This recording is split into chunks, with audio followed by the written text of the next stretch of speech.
Edna Mae Briggs had not slept in 2 days. Not real sleep, the kind where the body finally surrenders and the mind goes somewhere quiet and you wake up feeling like the person you were supposed to be. She had been lying on the narrow cot she kept in the back room of the garage for the nights when a job ran long, or the rain came sideways off the ridge, and the drive home felt like too much distance between her and the place she loved most. She had been lying there in the dark, listening to the building breathe. Old buildings breathe. She had learned this over 40 years. The tin roof ticks as the temperature drops and the floor joists settle, and somewhere in the walls there is a sound like a slow exhale, something patient and alive that has nothing to do with the pipes or the wind. Briggs Auto and Cycle had been breathing that way since 1983, and Edna knew every sound it made, the way you know the sounds of a person you have slept beside for decades. The particular music of a life shared with something real. Tomorrow morning, at 9 o'clock, that would end. She knew exactly how it would go. Conrad Price's people would arrive in 2 vehicles, probably the black Tahoe she had seen parked outside the courthouse on 3 separate occasions over the past year. The kind of vehicle that announces itself as important while remaining technically anonymous.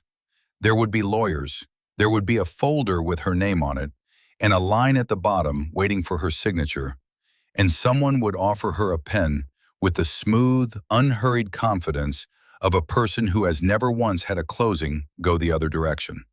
And Edna would have to sign because she had checked the numbers too many times to keep hoping they would change. $89,000. She had written that number down on paper many times.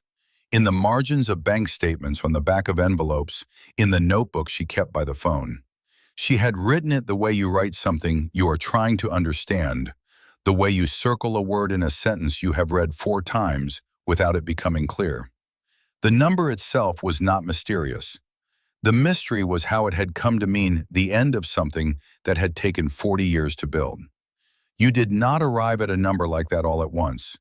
You arrived at it the way water wears stone, gradually, through the accumulated weight of one thing after another, each one manageable alone and terrible in sum. Harold's hospital bills had started accumulating in the last 6 months of his life, when the cancer had moved fast and the treatments had moved slower, and the insurance had done what insurance does when you are a small operation in a rural county with a policy that was already straining at its limits. She had paid what she could. She had sold the second truck and the old boat trailer and 2 of the antique Harleys Harold had spent 30 years collecting, the ones he had always said he would restore when he had the time. She had paid down $30,000, and then the rest had gone to collections the way these things do, piece by piece, one account at a time, each one a small surrender. And Conrad Price had been watching. That was what she understood now, looking back at the sequence of it. He had been patient, the way certain men are patient when they have money and time and want something specific that belongs to someone who is running out of both. Price had bought the collection accounts over the course of 14 months. She had not known it was him at first. The collection notices came from different entities, different LLCs with different names, the way developers structure things so that no single name appears too obviously in one place.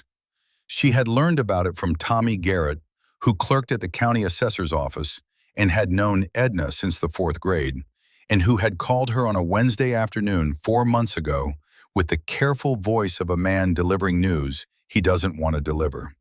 He said, "Edna, I don't know if you've been watching the debt registry filings, but somebody's been consolidating your accounts." She had not been watching the debt registry filings because she had been running a garage alone for 16 months, and there are only so many things one person can track at once. Tommy had told her everything he could see from the public record. Price Capital Partners, LLC, registered in Delaware, operating through a subsidiary called Blue Ridge Holdings, had acquired the principal collection accounts representing the bulk of Harold's outstanding medical debt.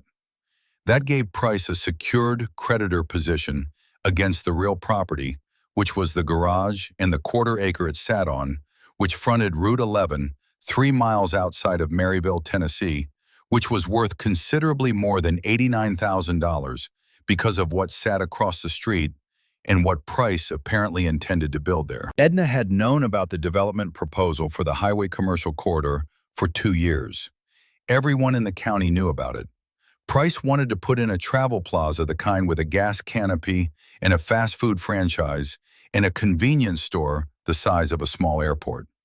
The county commissioners had been warmed to the idea. The tax revenue projections were the kind of numbers that made elected officials stop asking hard questions about who benefits. And Briggs Auto and Cycle sat on the corner parcel that made the whole thing work geometrically. The access point, the turning radius that a truck needed to get in and out of a travel plaza without blocking the road. Harold had known about it too. In the last months of his life, when he was still well enough to sit up and talk, he had said, "Edna, that man is going to come for the garage." She had told him not to worry. She had told him she would handle it. She had believed that because she had always handled things, the two of them together. And she had not yet fully understood what alone was going to feel like. She got up from the cot at 11:30 because lying still had become its own kind of violence. She pulled on her work pants and her flannel shirt and her old steel-toed boots, the ones Harold had bought her the Christmas before last, the year he was already sick, but hadn't told her yet how sick.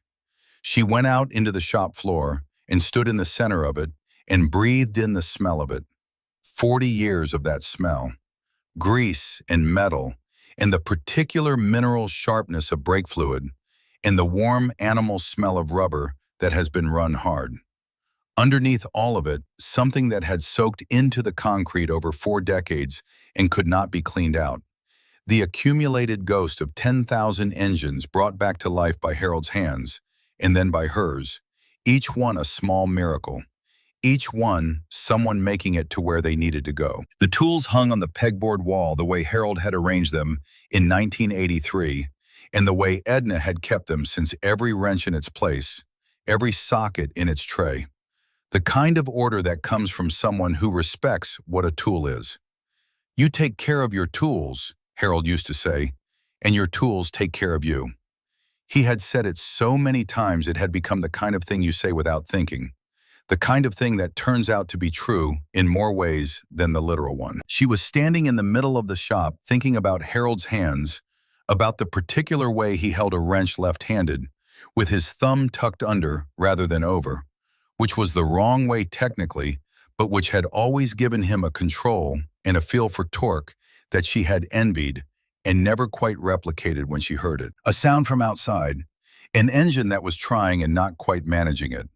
The uneven cough of a motorcycle whose timing was off, whose fuel delivery was compromised, that particular stutter that a good mechanic hears and translates immediately into a list of probable causes. Then the engine went quiet, and she heard instead the slower, heavier sound of someone pushing a machine along asphalt, the scrape and effort of dead weight being moved by will alone. Edna walked to the bay door and lifted it. The man pushing the motorcycle was older. 65, she would have guessed, maybe 68, with the kind of lean that comes from decades of outdoor living rather than any deliberate attention to it. He had a white beard gone slightly yellow at the tips, and a riding vest layered over a canvas jacket, and the particular way of carrying himself that she had learned over 40 years to recognize the bearing of a man who has made peace with hard things and no longer wastes energy being surprised by them. The motorcycle he was pushing was a road king, and even in the dark and the distance, she could see it was in serious trouble. The front end was sitting wrong, and there was an oil smear on the engine cases that should not have been there, and the way the front tire was tracking told her the forks were compromised, not just worn, but actively unsafe. He stopped when he saw her standing in the lit doorway. They looked at each other across the dark parking lot. He said, "Saw the light on. Figured it was worth asking." Edna said, "We're closed." He nodded once, slowly. "I figured." He didn't move to leave. He just stood there holding the Road King upright with both hands, looking at her with the patient steadiness of a man who has been told no many times and has learned to stand in the space after it without collapsing into it. Edna looked at the motorcycle. She could already see the scope of what it needed. The fork misalignment was the most urgent issue. That was a safety problem, not a performance problem. That was the kind of thing that kills a man on a highway at speed. Beyond that, whatever was causing the oil smear suggested a gasket failure somewhere in the primary case, and the way the engine had sounded as he pulled in told her the carb float was stuck, and possibly the needle jet was worn. She was looking at 4 hours of real work at minimum, probably 5 on a night that had 8 hours left in it before the lawyers arrived. She said, "What happened to it?" He said, "Fork took a hit on a rock slide outside Crossville. She's been tracking wrong since. The oil started about 30 miles back. She kept running, so I kept riding." Edna said, "How far have you come?" He said, "Started in Wichita. 4 days ago." He paused. "I've got somewhere I need to be." She looked at his face again. There was something underneath the steadiness. Not desperation exactly, but something that had already passed through desperation and arrived on the other side of it, at the place where you have decided the thing you are doing matters more than the obstacles in front of it. She said, "Parts on a job like that are going to run 200 minimum. Labor on top of that, you're looking at 500, 600, depending on what I find when I open it up." He reached into the inside pocket of his vest. He produced a wallet and opened it, and looked at what was inside for a moment without any particular expression. Then he looked back at her. "I've got $47, he said. "I know what that means. I'm not asking you to work for nothing.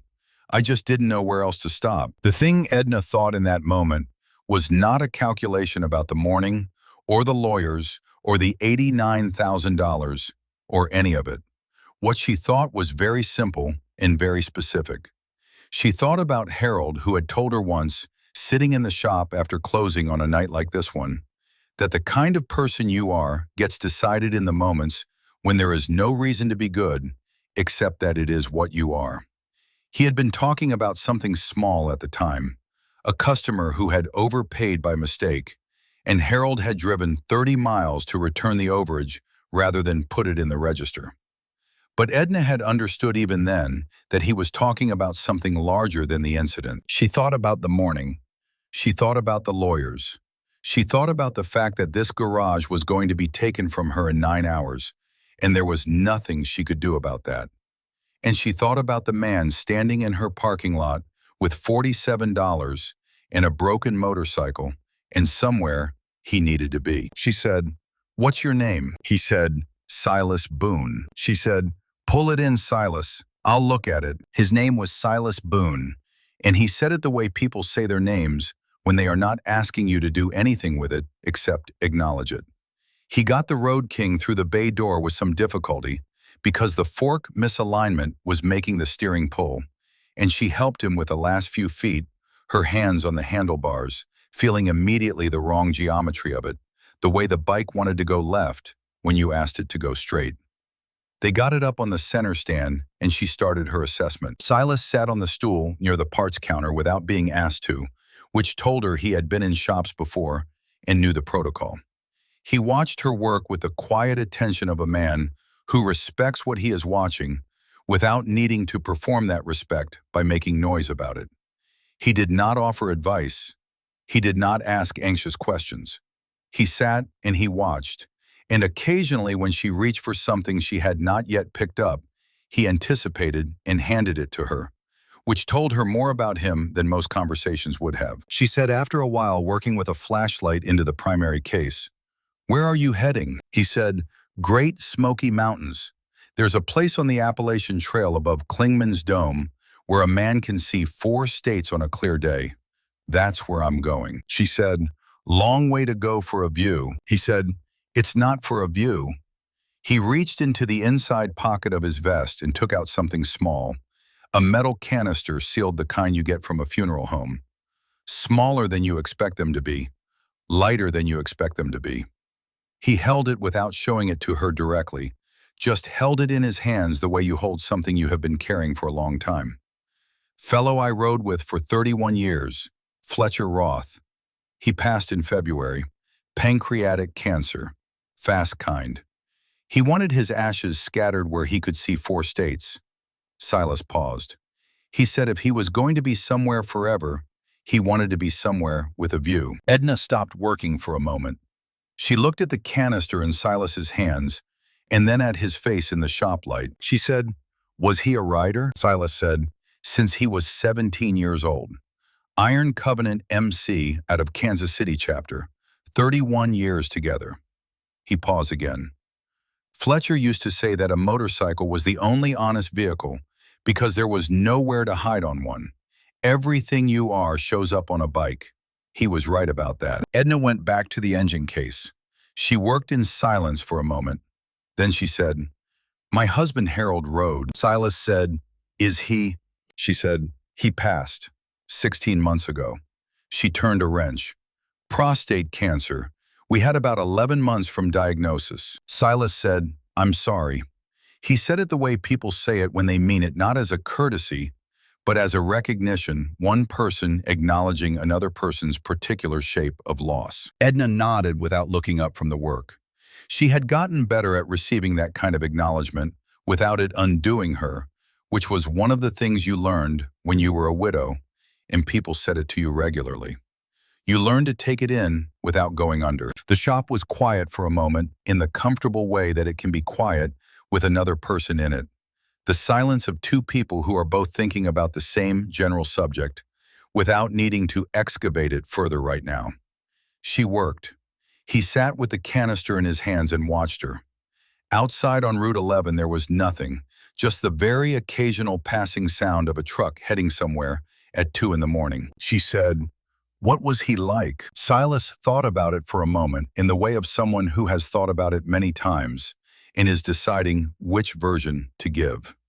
He said, "Fletcher was the kind of man who remembered things, not facts, not dates. What he remembered was what mattered about a thing. You could tell him something once, and 5 years later, he would say it back to you, and you would understand it differently because of how he held on to it." He paused. He was not a talker. He was a listener. But when he talked, it was always worth stopping for. She said, "Harold was like that." Silas looked at her. She said, "He would let a thing sit for a week and then say something about it that changed the shape of it. I used to get frustrated waiting. Later, I understood that the waiting was part of how he worked." She tightened a bolt. "I still hear him sometimes, in my head, saying things I didn't know I remembered until I needed them." Silas said, "Fletcher, too." He was quiet for a moment. "I'll be riding somewhere, and the road does something particular, the light or the curve, or the way the land opens up, and I'll hear Fletcher saying something about it that I didn't know I'd stored." He paused. "I used to think that would stop, that you'd run through the stored things eventually, but it doesn't seem to work that way." Edna said, "No, it doesn't." She worked. She said the longer you are with someone, the more there is. It doesn't diminish, it just changes shape. Silas said, "That's a good way to say it." She said, "Harold said it, I'm just repeating it." She said, "The fork is what I thought. The seal on the lower leg is compromised, and one of the upper tubes has a stress crack I can see with a light. That needs to be replaced, not shimmed, not wrapped.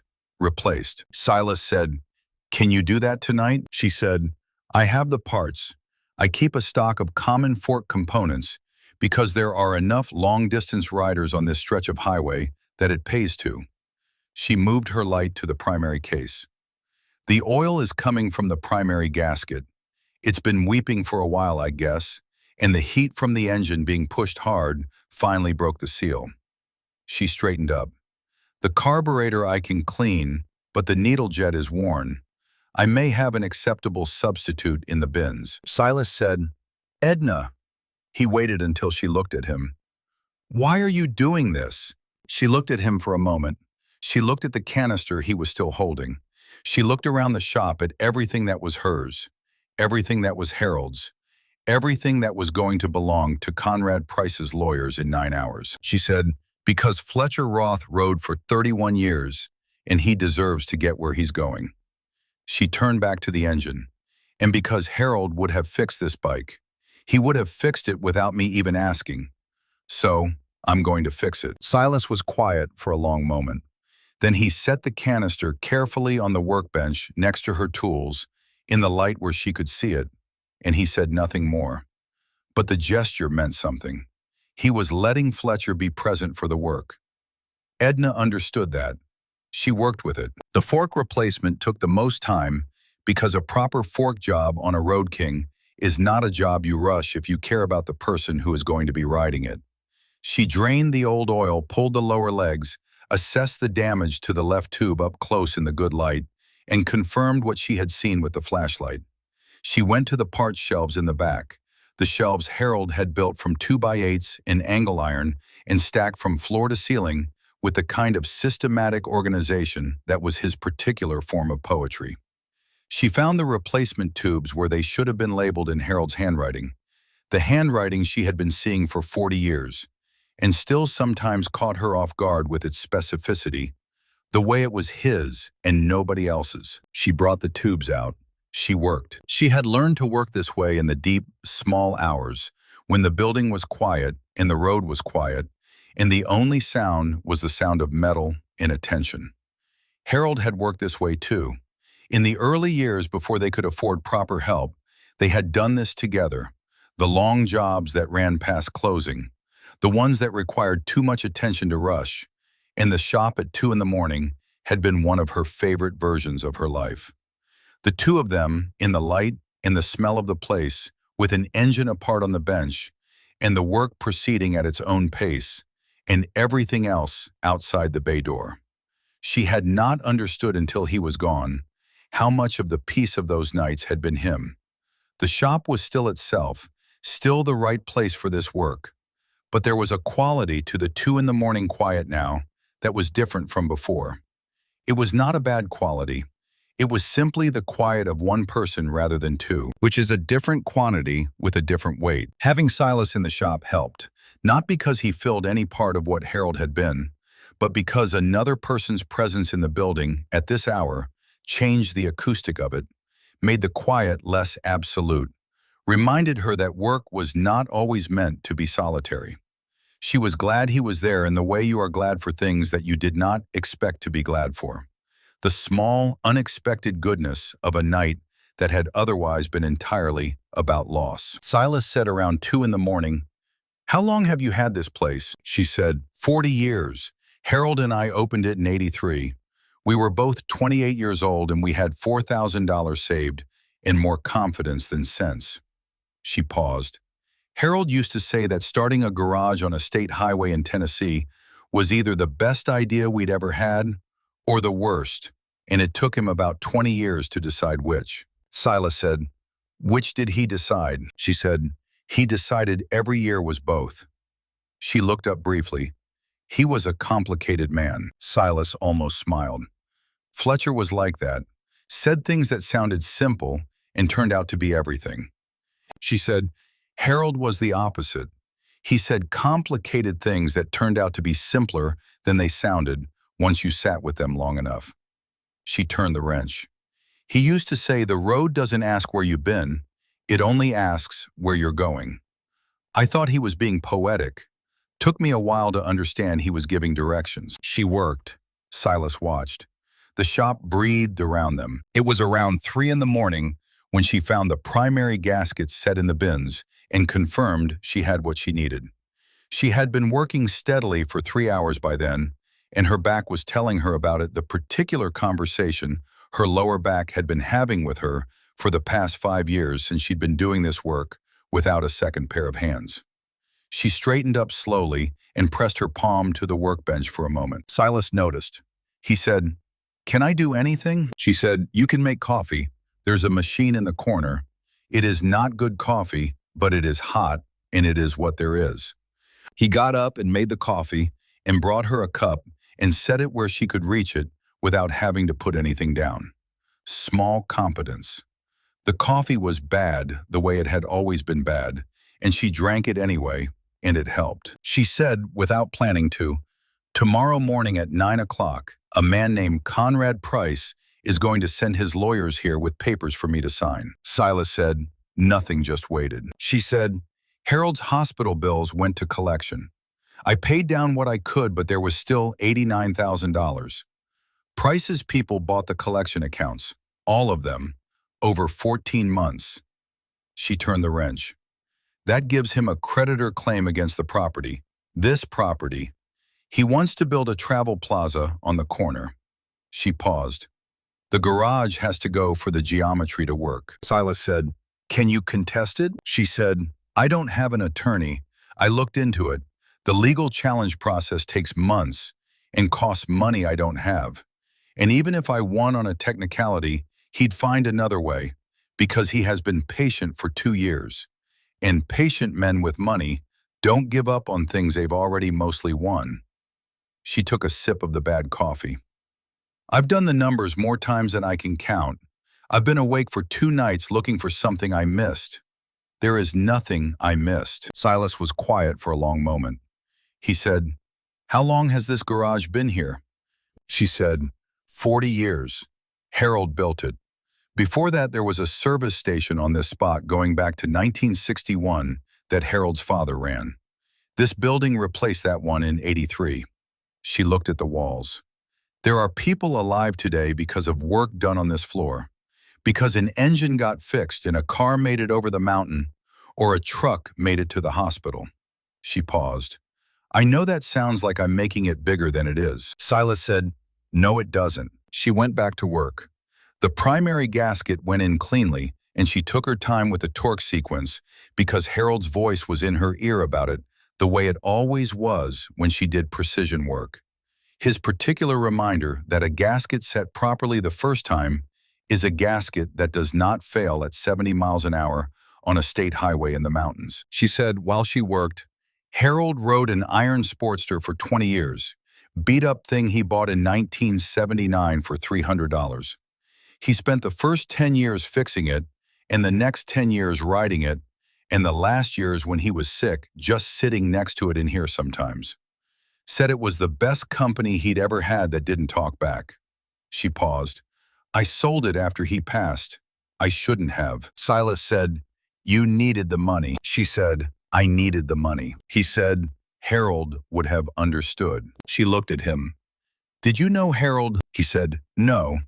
But I know that a man who rides for 20 years on a $300 Sportster and calls it the best company he ever had understood that things are tools. They serve their purpose and then they're gone, and what they gave you is what you keep." He paused. Roy Fletcher said something like that about his Road King. Said the bike was just the permission slip. The road was the thing. Edna nodded. She thought about that. She turned back to the work. The carburetors she cleaned, methodically removing the float bowl, checking the float level, running her pick through the jets, finding the needle jet worn exactly as she had diagnosed. She went through the bins twice before she found an acceptable substitute, not the exact specification, but close enough for a road bike, heading into mountain terrain with a man who knew his machine and would feel if something wasn't right and compensate. She reassembled it carefully and adjusted the mixture screw from memory and then from feel. The sun was not up yet, but the sky outside the bay door had begun to shift that imperceptible change from pure black to a darkness with some depth in it, the suggestion of the world preparing to be visible again. Edna had been working for 4.5 hours. Her hands were black to the wrists, and her back was a conversation she was choosing not to engage with fully until the job was done. She torqued the last bolt on the fork lower leg assembly and checked her work twice and then stepped back. She said, "Fire it up." Silas had been dozing on the stool for the last hour, the light sleep of a man who can rest anywhere because he has learned to trust the world to let him know when it requires him again. He came awake immediately and stood up and walked to the bike.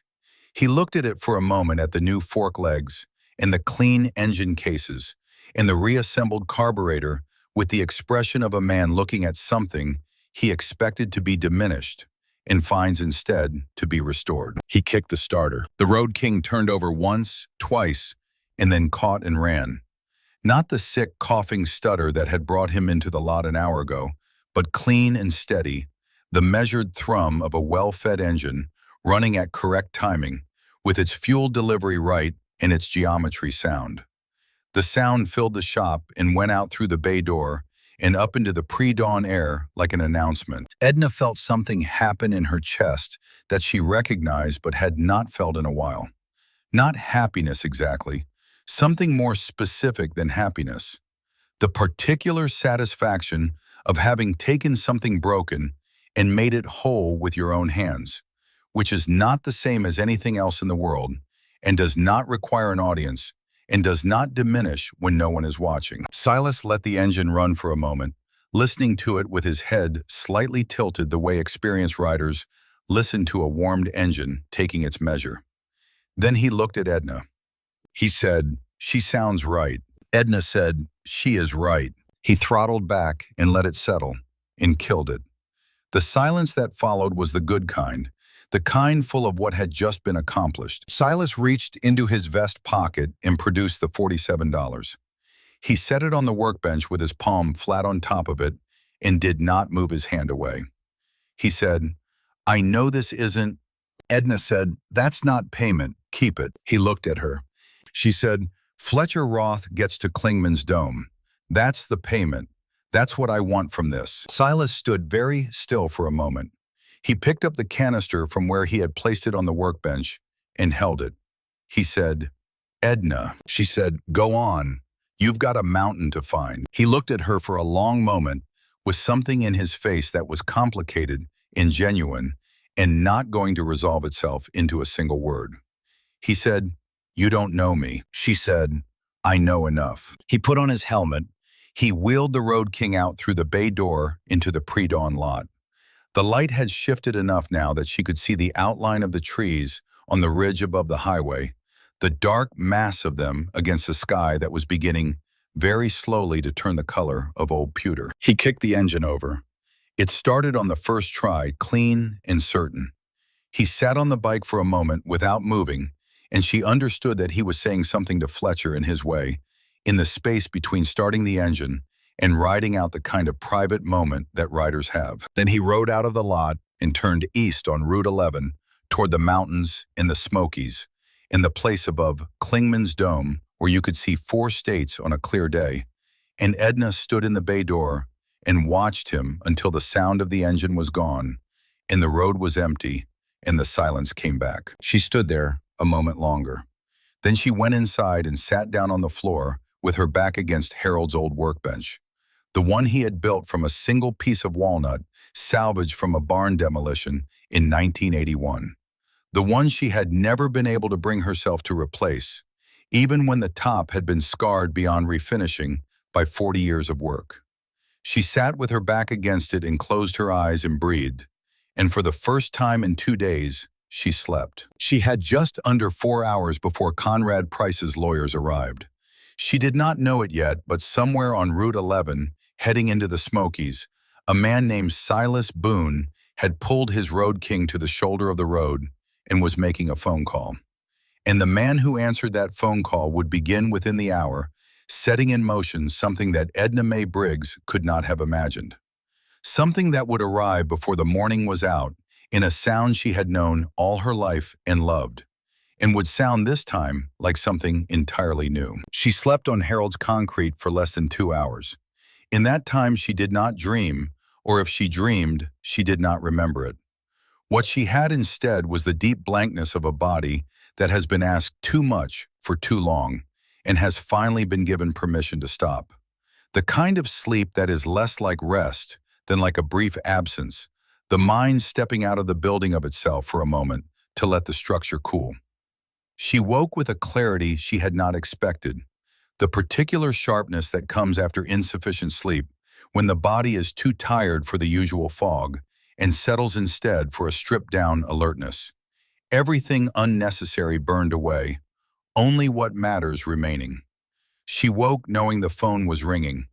She woke knowing she needed to answer it. Edna woke to the sound of her own phone ringing on the workbench. She did not know at first where she was, which was unusual. She had always known where she was when she woke, even in the bad months after Harold. Then the concrete floor told her, and the smell of the shop told her, and the ring of the old landline cut through the fog of a too short sleep, and she was on her feet and reaching for it before she was entirely conscious of having decided to stand. She said, "Briggs Auto." The voice on the other end was a woman's, clipped and specific, with the particular confidence of someone who is used to delivering information under time pressure. She said, "Is this Edna Briggs?" Edna said, "It is." The woman said, "My name is Patricia Holden. I'm calling because Silas Boone called my husband Vance about 45 minutes ago. Vance is the president of Iron Covenant MC. Silas told him what you did for Fletcher's bike last night, and Vance told me, and now I'm calling you." A brief pause. "Edna, I need to ask you some questions, and I need you to answer them honestly because we don't have much time." Edna looked at the clock on the wall. It was 7:22 in the morning. She had slept less than 2 hours. She said, "Ask." Patricia said, "The debt that Price Capital Partners holds against your property. The medical debt collection accounts. $89,000. Is that the number?" Something cold moved through Edna's chest. Not fear exactly. The sensation of something she had been carrying alone suddenly being visible to someone else, which is its own complicated feeling. She said, "How do you know that number?" Patricia said, "Silas told Vance. Vance told me. Is it accurate?" Edna said, "Near enough, yes." Patricia said, "And Price's people are coming at 9. Edna said, "That's right." Patricia said, "Then I need you to do something for me. When they arrive, do not sign anything. Tell them your attorney is reviewing some documentation. Tell them whatever you need to tell them to buy time without signing. Can you do that?" Edna said, "I don't have an attorney." Patricia said, "Price's people don't know what you don't have." Edna looked at the clock again. 7:23. 1 hour and 37 minutes. She said, "Who are you, Patricia?" Patricia said, "I am a woman who has been married to a man who keeps his word for 34 years. And right now his word is that he is going to call you back before 9 o'clock. She paused. "We have 2 attorneys in the chapter network who do real estate and debt law. Vance called them at 6 this morning. They are working right now." Another pause. "Will you wait?" Edna stood in the shop where she had spent 40 years of her life. She looked at Harold's tools on the pegboard.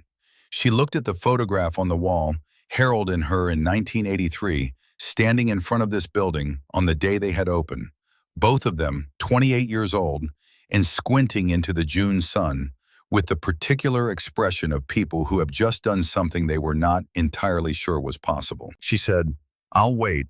She hung up and stood there for a moment, in the particular stillness of someone who has just been told to hope again after they had finished with hope. Then she went upstairs to the apartment above the shop, the apartment where she and Harold had lived since 1987, where their daughter Marin had grown up, and where Edna had been living alone now for 16 months. And she put on a clean shirt and made coffee that was better than the shop coffee, and drank it at the kitchen table, where she and Harold had eaten 30 years of breakfast. She thought about what Patricia had said. She thought about Silas riding east into the mountains with Fletcher Roth in his vest pocket. She thought about Vance Holden, whom she had never met, who had been called at dawn and had made 2 more calls before the sun was fully up. She thought about what it meant that a man she did not know had done, that had put things in motion because of something Silas had told him about a woman who fixed a motorcycle in the middle of the night for a man she had never met. She thought about Harold, who had told her once that goodness was not fragile. It was actually the hardest thing there was. It lasted longer than anything, and it traveled further than you could see from where you were standing. At 8:51, a white Tahoe pulled into the lot. Edna was watching from the window. 2 men in suits with briefcases.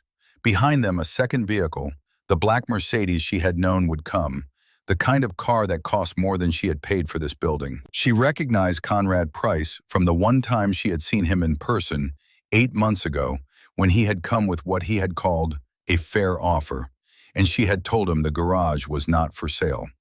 He was 62 years old and trim and white-haired, and smiled the way men smile when they believe the outcome is already settled. Behind him came a third person she did not recognize, a younger woman with a tablet and the look of someone whose job is to manage the paperwork while other people managed the conversation. Edna met them at the door. Price extended his hand. He said, "Edna, I appreciate you being available this morning. I know this has been a long process, and I know it hasn't been easy." She shook his hand because you shake hands regardless of what you think of a person. She said, "Come in." They came in. Price looked around the shop with the particular quality of attention that belongs to someone already calculating what it will cost to demolish. The taller attorney opened his briefcase and produced a folder and set it on Harold's workbench. Edna looked at it. Her name was on the cover in clean typeface. The attorney said, "Mrs. Briggs, we have the transfer and debt resolution documentation prepared. It's fairly standard. The debt retirement, the property conveyance, and the inventory and equipment clause." Edna said, "My attorney asked me to wait for her before I sign anything." The attorney stopped. He looked at Price. Price's smile stayed in place. He said, "Your attorney." Edna said, "She's reviewing some documentation related to the debt acquisition process. She asked me to hold until she's finished." The two attorneys exchanged a glance, a brief one, the kind that carries a full conversation in a quarter second. Price said, "Of course. How long do you think that will take?" Edna said, "She said she'd call me. I'd rather not rush it." Price said, "Naturally."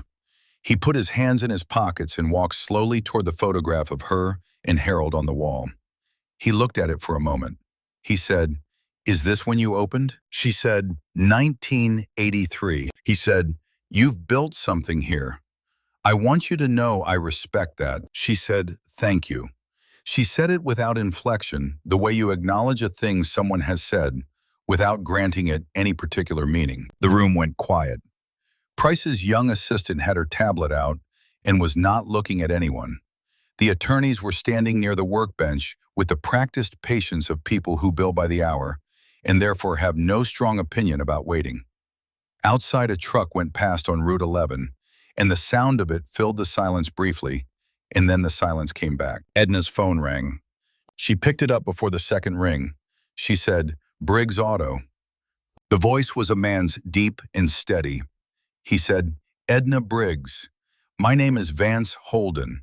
Silas called me about 6 hours ago." She said, "I know who you are." He said, "I need to tell you something, and I need you to listen without reacting out loud, because I understand you may have company right now." She said, "That's correct." He said, "Our attorneys have been working through the night on your situation.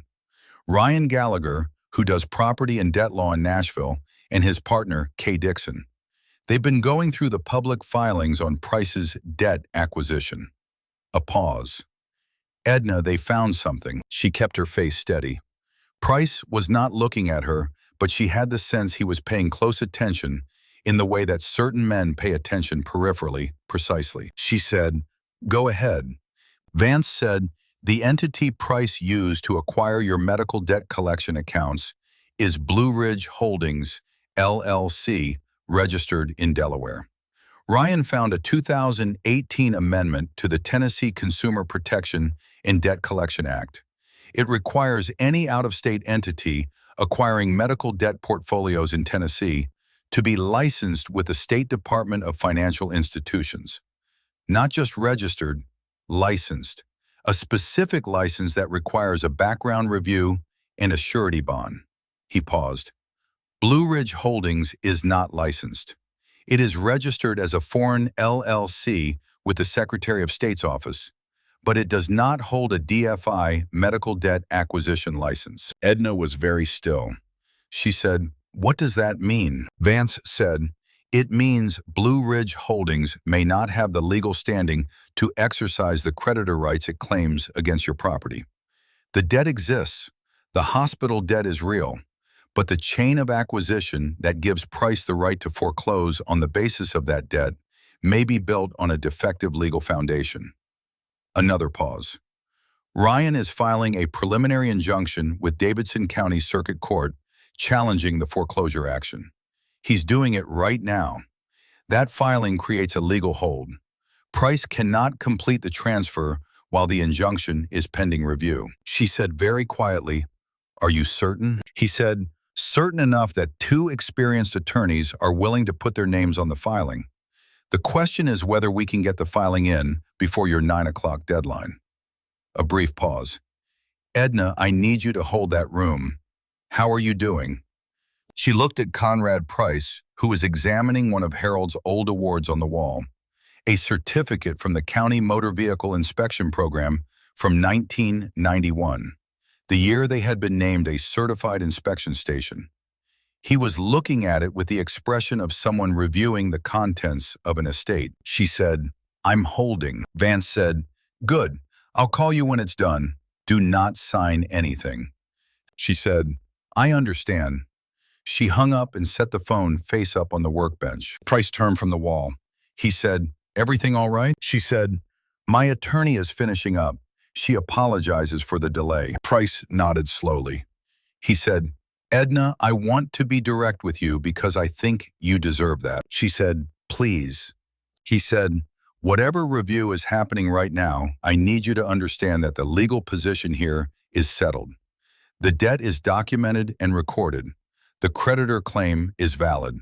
The foreclosure timeline is consistent with state law. I have had 3 separate attorneys look at this from every angle. He paused. I'm not here to cause you hardship.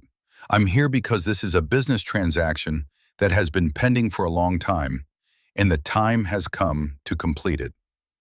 Edna looked at him. She said, my husband built this garage. He said, I know he did. She said, his father ran a service station on this exact spot for 22 years before that. Harold grew up here. He built this building with his hands, this floor, these walls. He taught me everything I know about this work inside these walls. She paused. His name is on the sign. Price was quiet for a moment. Something moved in his face that she could not entirely read. Not guilt. Not quite something more complicated than guilt. The expression of a man who has heard something that registers, but has decided not to let it register fully because he cannot afford to. He said, I understand this is painful. Edna said, I know you do. She said it without malice and without retreat, the tone of a woman who has decided that dignity costs nothing and concedes nothing. They waited. The clock on the wall moved with the particular stubbornness of clocks in rooms where something is at stake. It was at 8:58 when she first heard it, a sound from outside that entered through the walls before it entered through the windows, a low vibration in the concrete floor that reached her feet before her ears had fully processed it. She went still, in the way she went still when she heard an engine that needed her attention. The professional reflex of a mechanic who has spent 40 years listening for the thing that is wrong or right about a machine. Price heard it too. He looked toward the window. It was not wrong. It was very right. It was the sound of engines, multiple engines, the layered roar of machines running in formation, building in volume as they came down Route 11 from the west. Edna walked to the bay door and lifted it and stepped out into the morning. They came around the bend in the highway with the sun behind them and the light turning their silhouettes into something that looked for just a moment like something out of another century. 67 motorcycles, she would count later, running too wide on the highway, filling the road from shoulder to shoulder with the disciplined precision of riders who had done this many times and knew how to move together without instruction. The sound was enormous, not violent, not chaotic, but enormous in the way that certain things are enormous. The way weather is enormous. The way a river running high is enormous. A force that is simply larger than the space it moves through and reshapes everything around it. Price had come to the bay door behind her. She heard him step out. She did not turn to look at him. The first 2 bikes turned into the lot ahead of the group, and the rest followed one after another with the unhurried precision of a formation that had ridden through many lots and knew how to fill them without crowding. They came in and filled the lot and lined the road in front of the garage, and some went into the field across Route 11, and the sound of the engines shutting down one by one in a long, staggered diminuendo was its own kind of music, each silence adding to the next until the lot was full of people and the quiet that settled over it had a weight and a texture that Edna had never felt before. She stood in the center of that quiet and felt it settle around her. Behind her, she heard Price say something to one of his attorneys in a low voice, and she heard the attorney respond, and then she heard nothing from that direction because she was watching the two riders who were walking toward her across the lot. She had never seen Vance Holden in person. He was larger than she had imagined from Patricia's voice, which was not a logical thing, but was true. Broad through the shoulders with a face that had been weathered by road and years into something that looked like it had been tested and had held. He walked with the unhurried certainty of a man who had nothing to prove because the people who mattered already knew who he was. Beside him was a woman, Patricia, she understood immediately, with the same quality of certainty about her, smaller than Vance, but in no way diminished by it. Vance stopped in front of her. He said, "Edna Briggs." She said, "Vance Holden." He looked at the shop behind her. He looked at the sign. Then he looked at her. He said, "Silas told me about last night, about Fletcher's bike and what you did." He paused. "He said you fixed it for nothing." Edna said, "I fixed it because it needed fixing." Something happened in Vance Holden's face, a brief movement that was not quite a smile but was related to one. He said, "That's what Silas said you'd say." Patricia said, "The filing went through at 8:54, 6 minutes ago. Ryan called me from the courthouse steps." She looked at Edna directly. "The injunction is in. The hold is active. Price cannot complete any transfer while it's pending review." Edna felt something happen behind her eyes, a pressure she recognized, the particular physical sensation of relief that has been delayed too long before arriving. She breathed through it. She said, "What do I need to do?" Vance said, "Nothing right now except not sign anything and let Ryan do his job." He looked past her toward where Price and his attorneys were standing near the bay door. His expression did not change. He said, "Is that Price?" Edna said, "It is." Vance said, "Let me talk to him." She said, "Let me talk to him." He looked at her for a moment and then nodded once, which was its own acknowledgement, the kind that comes from a man who understands what it means for something to belong to a person and does not try to take it. Edna turned around and walked back across the lot to where Conrad Price was standing. He was watching the riders with the expression of a man whose morning has moved far outside the scenario he had prepared for. The professional composure was still there, but something behind it had shifted, recalculated, and not finished recalculating. She stopped in front of him. She said, "Mr. Price, an injunction was filed with Davidson County Circuit Court 6 minutes ago, challenging the legal standing of Blue Ridge Holdings, LLC, to exercise creditor rights in Tennessee on the basis of an unmet licensing requirement under the 2018 amendment to the Consumer Protection and Debt Collection Act." She paused. "I will not be signing anything today. If you want to continue this conversation, your attorneys can contact my attorney Ryan Gallagher in Nashville through the court filing." The silence that followed had the quality of a held breath. Price's taller attorney said something to him quickly and quietly. Price did not look at the attorney. He looked at Edna. He said, "Who arranged this?" She said, "People who heard what happened last night and decided to help." He looked past her at the lot full of riders and then back at her. Something moved in his face that she could not name but would not forget. He said, "This isn't over." She said, "That is your right." She said it clearly and without heat. "Have your attorneys contact mine." He held her gaze for a moment. Then he nodded, once the minimal acknowledgement of a man who has no better move available, and turned and walked back to his Mercedes. His attorneys followed. The young woman with the tablet gathered the folder from Harold's workbench without being asked, which suggested she had read the situation correctly and followed them out. Edna stood and watched the Mercedes back out of her lot and pull onto Route 11 and drive away. The sound that rose from the riders behind her was not a cheer. It was something with more depth than a cheer, something that came from the chest rather than the throat. The sound of people who came a long way for something and have just watched it go the right way. Edna stood and let it move through her. She pressed her palms flat against her thighs, a habit she had from Harold, who had pressed his palms against his knees when things were large, and she breathed. Vance came and stood beside her. He said, "You all right?" She said, "I'm getting there." Patricia came to her other side. She said, "Ryan's driving down from Nashville. He should be here in 90 minutes. He's going to need to walk through the documentation with you." Edna nodded.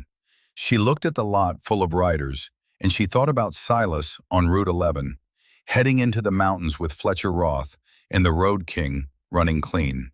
She thought about Harold standing in front of this building in 1983, squinting into the June sun. She thought about the sign above the bay door, the letters she had replaced last spring because one had burned out, and Harold was not here to tell her it could wait. She thought about the particular fact that 67 people had ridden from wherever they were to be in this lot this morning because one of their own had made a phone call at dawn, and that phone call had been made because of what she had done in the dark with no audience and no expectation of anything in return. She thought about how goodness worked, how it moved through the world, not in straight lines but in radiating patterns, the way a stone dropped in water produces rings that expand outward in every direction and reach shores the stone could never have anticipated. She had been a stone dropped in dark water 9 hours ago. The rings had reached these shores. She did not know yet how far they would travel from here or what shores they would reach next. But she was beginning to understand that the question itself was beside the point. The stone did not drop itself into the water in order to reach a particular shore. The stone dropped because it was the stone's nature to fall and the water's nature to carry. She said, "There's bad coffee in the shop, and there's a diner 2 miles east on the highway, the Ridgeline, that has been open since 5 this morning and can handle a crowd if someone calls ahead." Vance said, "I'll call ahead." She said, "Tell them Edna Briggs sent you. Lou Gallagher runs it. He and Harold went to school together. He'll know what to do." She looked up at the sign, Briggs Auto and Cycle. Harold's handwriting in the original design, the letters traced from a sketch he had made on a paper bag at the kitchen table in 1983, 2 years before they could afford proper signage. His name, her name, their name, now, still here on this building, still lit in the morning of a day that had tried very hard to be the last one. She breathed. The fight was not over. Ryan Gallagher had an injunction, but Price had attorneys and resources and patience and a development project that still needed this corner parcel. The morning had bought time. Time was not the same as victory, but time was something. Time was this morning everything. She turned and walked back into her shop. Ryan Gallagher arrived at 11:40 in a silver sedan that had the particular look of a car driven hard and often on state highways between courthouses. He was 44 years old, not much older than Edna had expected from his voice, with dark circles under his eyes that told the story of the night he had spent and the quick and deliberate movements of a man who was still running on the energy of a job in progress. He shook Edna's hand with both of his, which was not a formal gesture, but an honest one. He said, "I've read the full acquisition history. I want to walk through it with you because there are things you need to understand, and some of what I'm going to tell you is complicated." Edna said, "Walk me through it." He spread documents across Harold's workbench. His partner, Kay Dixon, was with him, 40 years old, sharp-eyed with the quality of attention that told Edna she had spent time in rooms where people underestimated her and had long since stopped finding it surprising. They arranged the documents with the efficient coordination of people who had worked together long enough that explanation was mostly unnecessary. Ryan said, "Here is what we know. Blue Ridge Holdings, LLC acquired 8 separate collection accounts over 14 months. Each account represented a portion of the original hospital debt." He pointed to a column of figures. The acquisition was structured in tranches, small enough that no single purchase triggered the higher-level review thresholds under the debt portfolio transfer regulations. That was deliberate. Someone structured these purchases specifically to stay below the thresholds. Edna said, "How do you prove that was deliberate?" Kay said, "You don't have to. The licensing violation stands independent of intent. Blue Ridge Holdings either has a DFI medical debt acquisition license or it doesn't. It doesn't. She looked up. But the deliberate structuring matters for the secondary issue. Ryan said, in February of last year, Price's office sent you a letter. He produced a copy from the folder. I need you to read the second paragraph. Edna took the letter. She recognized it. She had read it many times in the months after it arrived, the way you read things that threaten you, looking for a way they might mean something other than what they mean. She read the second paragraph again now. It said in the careful, legal language of a firm that had written many such letters, as the holder of secured claims against real property located at Route 11, Maryville, Tennessee, Blue Ridge Holdings, LLC, hereby provides formal notice of its intent to exercise its secured creditor rights in accordance with Tennessee Code Annotated Section 66-21-103 et sec. The subject property serves as security for the outstanding balance described herein, and failure to satisfy the outstanding obligation within 60 days will result in initiation of foreclosure proceedings. Ryan said the phrase secured creditor rights. Blue Ridge Holdings claim to have secured creditor rights against your property, but an entity that is not properly licensed under the 2018 amendment cannot hold that status legally.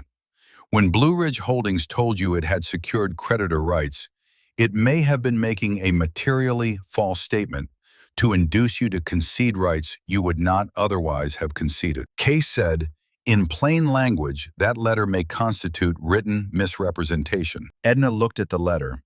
She looked at the signature line. Price Capital Partners, LLC, by Conrad Price, Managing Partner. His signature neat and authoritative, the signature of a man who expected it to mean something permanent. She said, what does that mean for the case? Ryan said, the injunction challenges the foreclosure action on the licensing violation. If the court affirms the injunction, the foreclosure is suspended until Price can demonstrate legal standing, which he cannot do without the license, which takes a minimum of 4 months to obtain, even if he applied today. He looked at her. That buys time. More time than you have had. But it doesn't retire the underlying debt. Case said, the misrepresentation issue is different. That is potentially a matter for the Tennessee Attorney General's Consumer Protection Division. She paused. If the AG's office opens an investigation, Price has a much larger problem than one property dispute. Edna said, how do I make that happen? Case said, you file a complaint. I've already drafted it. I need you to review it and sign it this afternoon if you're willing. The AG's office is not guaranteed to act quickly, but we've had a conversation with someone in the division, and they are aware of the situation. She looked at Edna steadily. Edna Price has done this before. The farms, the hardware store, Mac Birdsong's hardware store on Highway 411 that closed 2 years ago. Mac's wife called me this morning after someone in the chapter called her. There was a similar letter, similar language. Edna was very still. She said, Mac didn't fight it. Kay said, Mac didn't know there was anything to fight. A pause. You do. The shop was quiet. Outside, a few of the riders were still in the lot, the ones who had not gone to the Ridgeline for breakfast, or who had come back already. The low murmur of conversation drifted in through the open bay door, the particular sound of people at ease in a shared space, comfortable in the way that people who have ridden together are comfortable in the silences between things. Edna looked at the draft AG complaint that Kay had set in front of her. She read it through twice carefully the way Harold had always told her to read anything with a signature line. He had said a signature is a promise, and a promise is a weight, and you should know the weight before you pick it up. She said, if I sign this and the AG opens an investigation, Price knows it was me who filed. Kay said, yes. Edna said, he said this morning that it wasn't over. Kay said, it isn't, but the direction changes. Right now he is the one with leverage. If the AG investigation opens, the leverage shifts. She paused. He will likely offer to settle before it gets that far. Edna thought about that. She thought about Mac Birdsong, who had closed his hardware store at 67 years old and moved to his daughter's house in Chattanooga because there had been nowhere else to go. She thought about the two farms. She thought about whether there had been others she did not know about. She picked up the pen. She signed the complaint. Ryan said, "Good." He said it simply without ceremony. Kay collected the document and put it back in the folder with the particular care of someone who understands that paper matters. Vance came in from the lot. He looked at the workbench and at Ryan and Kay and at Edna and said, "How are we doing?" Ryan said, "The injunction is solid. The AG complaint is filed pending submission. The misrepresentation issue is significant." He looked at Vance. "I want to talk to you about the underlying debt." There was a moment in the shop then that Edna would remember for a long time afterward. Not a dramatic moment, not a moment with any particular punctuation to it. Just the moment of standing in the shop with a woman and two men she had not known 48 hours ago, all of them present and working and pulling in the same direction, and the shop full and lit and doing what it was built for. She had been alone in this work for 16 months. She had forgotten that working was not supposed to feel this solitary, and she had started to believe that solitary was simply what working was. Standing in that room, she understood that she had been wrong about that. She thought about Harold, who had always said that a shop was not one person. He had said it in the practical sense, the sense of staffing and workload, but he had also meant it in the larger sense, the sense that a shop exists in relation to other people, that its purpose is other people, and that a shop run by one person for too long starts to forget that. She had been forgetting that. She had been so focused on the mechanics of keeping the doors open that she had stopped thinking about what the doors were for. She was thinking about it now. Vance said, "The 89,000. Ryan said, "Yes, the injunction holds the foreclosure, but it does not retire the debt. At some point, that number has to be addressed." Vance said, "How long does the injunction hold?" Ryan said, "If the court affirms this afternoon, which I believe it will, we have at minimum 30 days before Price can file a counter-challenge. If we can retire the debt within that window, the foreclosure action dissolves entirely because there is nothing left for it to stand on." Vance looked at Edna.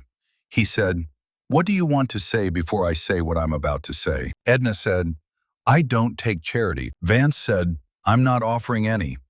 He reached inside his vest and produced a folded document. He set it on the workbench next to Ryan's papers. He said, "What I'm offering is a business arrangement." Edna looked at the document. She did not pick it up yet. Vance said Iron Covenant has 43 active members and a network of affiliated chapters across the region. Our riders cover a lot of highway: Tennessee, Kentucky, the Carolinas, Virginia. Long-distance riders need service on the road, competent service from someone who knows what they're doing and who runs a clean shop. He paused. "What we're proposing is a formal partnership. We retire the debt as a structured loan to the business at terms that Ryan says are fair and that I am satisfied are fair. In return, Briggs Auto and Cycle becomes a designated service point in our network. You do the work. You run the shop the way you have always run it. We bring volume. We bring referrals. We don't tell you how to do your job." Edna said, "You'd be sending riders here." He said, "We already do. Fletcher brought his Road King here because his Road King needed to be brought somewhere, and Silas saw your light on. But organized and regular, and with the guarantee that the chapter stands behind the recommendation." He looked at her. "You don't need to decide right now, but I want to say something before you read the document." She said, "Go ahead." He said, "Silas told me what you said when he asked why you were fixing Fletcher's bike. You said because Fletcher Roth rode for 31 years and he deserves to get where he's going. He said you went back to work before he could answer." He paused. "I've been running this chapter for 11 years. I have met a lot of people in a lot of shops on a lot of roads. The kind of person who says that and then works until 4 in the morning on the last night they believe they have left to work in a place they love, that kind of person is rare. He looked at her steadily. I want to do business with that kind of person. Edna looked at him. She looked at Patricia, who was standing near the door with the quiet attention of someone who has heard this conversation before and knows where it should go. She looked at Ryan and Kay, who had driven from Nashville on a Saturday morning because a man they had never met had called them at 6 o'clock and asked. She picked up the document. She read it carefully. She read it the way Harold had taught her to read anything that mattered beginning to end, without skipping, pausing on the language she did not understand, and reading it again and asking questions when the questions arose. She asked Ryan 2 questions about the loan terms.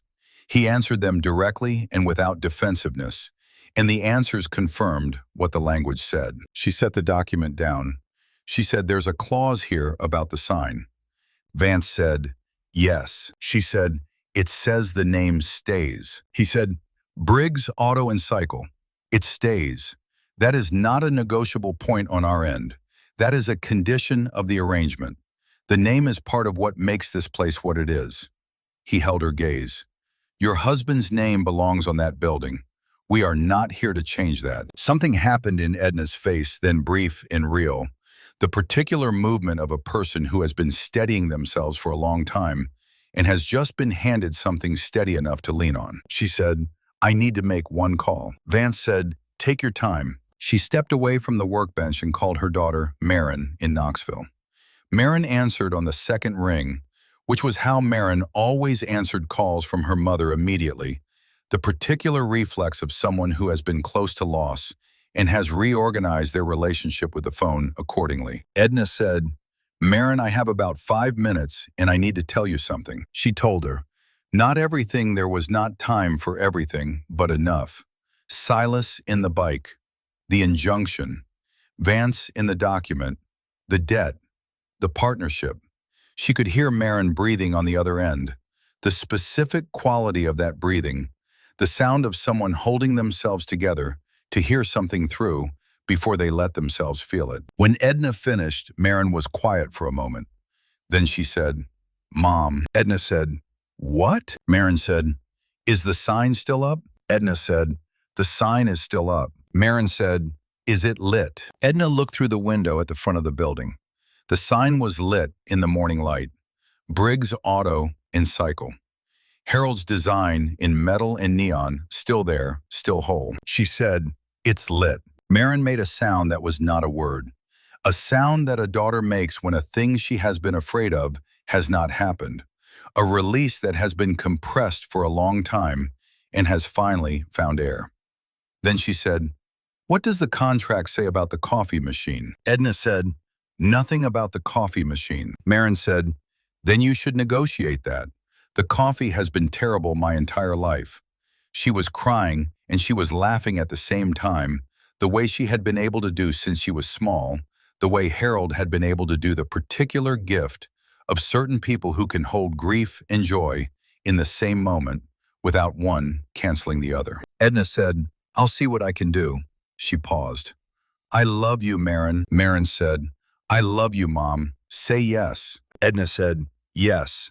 I'm going to say yes." She hung up and turned back to the workbench. She picked up Sandra's pen, Ryan's pen, and she signed Vance Holden's document. The moment she set the pen down, Patricia made a small sound. Not dramatic, just the breath of someone who has been waiting for something and has just heard it land. Outside, someone must have seen through the window, because a sound rose from the lot, low and full and genuine. The sound of people who had driven a long way for a reason and had just been told the reason had held. Edna stood in the shop and heard it move through the walls. She was still standing there when her phone rang. Unknown number.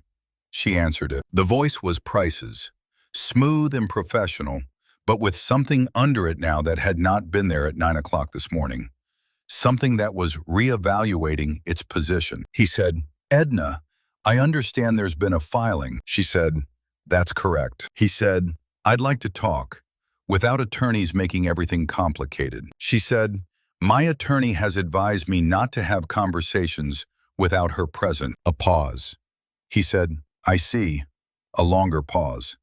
"Edna, I want you to understand that I have been in this county for 20 years. I have relationships at the courthouse and with the banks and with the commissioners. I'm not saying that as a threat. I'm saying it as context. She said, "Thank you for the context." She paused. "My attorneys can be reached through the court filing." She hung up. Kay was watching her from across the workbench. She said, "What did he say?" Edna said, "He mentioned his relationships with judges and commissioners." Kay said, "He's worried." Edna said, "I know." Vance said from the doorway, "What happens now?" Ryan said, "Now we wait for the judge to review the injunction. If it's affirmed this afternoon, which I expect it will be, the legal hold is established. At that point, I want to begin building the case for the misrepresentation claim in parallel with the AG complaint." He looked at Edna. "And I want to reach out to Mac Birdsong's family.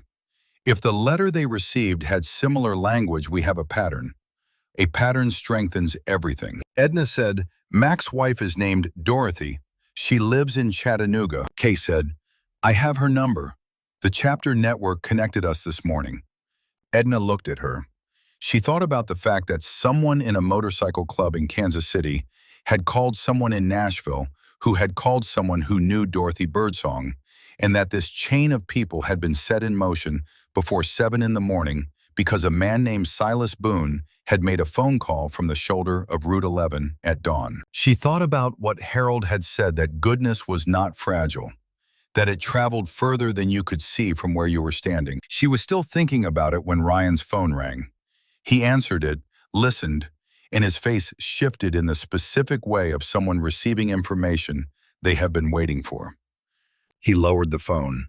He said, "The judge has affirmed the injunction." The room went quiet in the way that rooms go quiet when the thing that has been held in suspension finally lands somewhere solid. Edna sat down on the stool near the workbench, the stool Harold had used, the stool she had not replaced because it was still the right height and still held weight, and there was no reason to replace a thing that still did its job. She sat on it and pressed her palms flat on her thighs, the way Harold had pressed his palms on his knees, and she breathed. Vance said quietly, "The injunction stands. The garage is secure." From outside, through the walls and the bay door, came the sound of 67 people who had ridden from wherever they had been to be here and had just received the news they had come to receive. Deep and collective, the kind of sound that rises from the body rather than from the throat. It came through the walls and through the floor, and Edna felt it in the soles of her feet on Harold's concrete. She thought, "Harold, you would not believe this day." She thought, "I think you would believe it.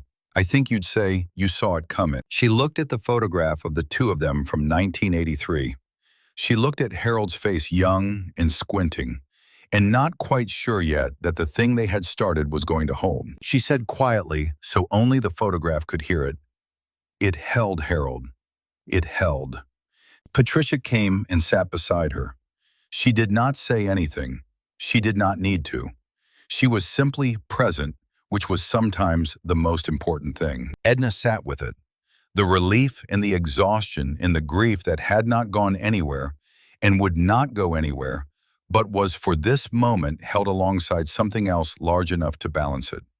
She sat with all of it and let herself feel it without managing it or sorting it or deciding what she was allowed to feel, which was something she was still learning to do 16 months after Harold, something she suspected you spent a very long time learning. Vance came in after a while and stood near the workbench. He said, "Edna, I need to tell you about the lawyers." She looked at him. He said, "Ryan and Kay, their fees for last night and today and for the ongoing casework. I want you to understand that is covered in the partnership arrangement. It's in the document you signed. There is nothing additional owed." She said, "That can't be right." He said, "It is right." He looked at her steadily. "What happened last night cost you nothing and gave everything. The least we can do is make sure it didn't also cost you this building." She said, "What I did last night was fix a motorcycle." He said, "That's what Silas said you'd say." She almost smiled.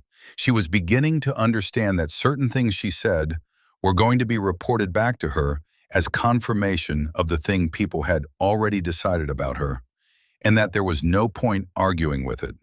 She was also beginning to understand that perhaps she did not entirely want to argue with it. Ryan came back from the lot where he had been taking a call. He said, "I spoke with the AG's office. The complaint has been received and assigned to an investigator. They are moving faster than usual because, as it turns out, Blue Ridge Holdings is already known to them in a different context." He looked at Edna. There was a similar situation in Anderson County 18 months ago, a motel property. The owners settled before it went to litigation. The AG's office was aware of it but didn't have enough to open an investigation. Your case may give them enough. Kay said, "There's something else." She was holding a document, looking at it with the particular expression of someone who has just found something they were not expecting to find. "I went through the full discovery on the acquisition history.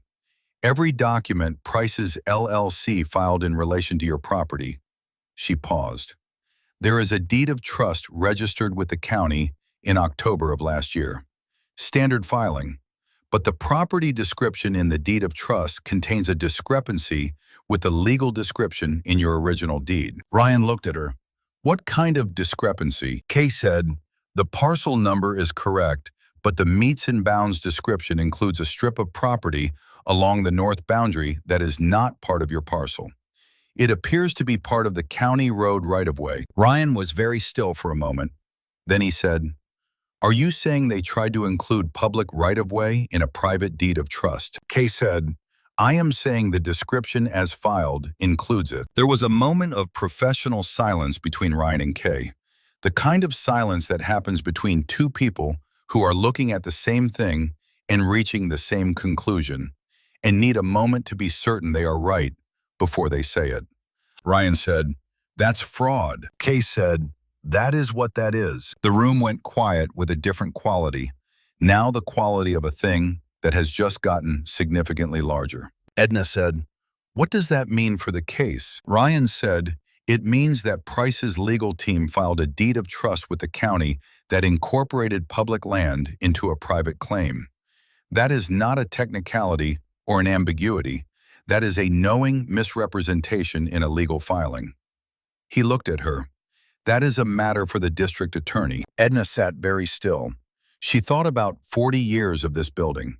She thought about Harold driving 30 miles to return an overpayment because keeping it would have required him to be someone he was not.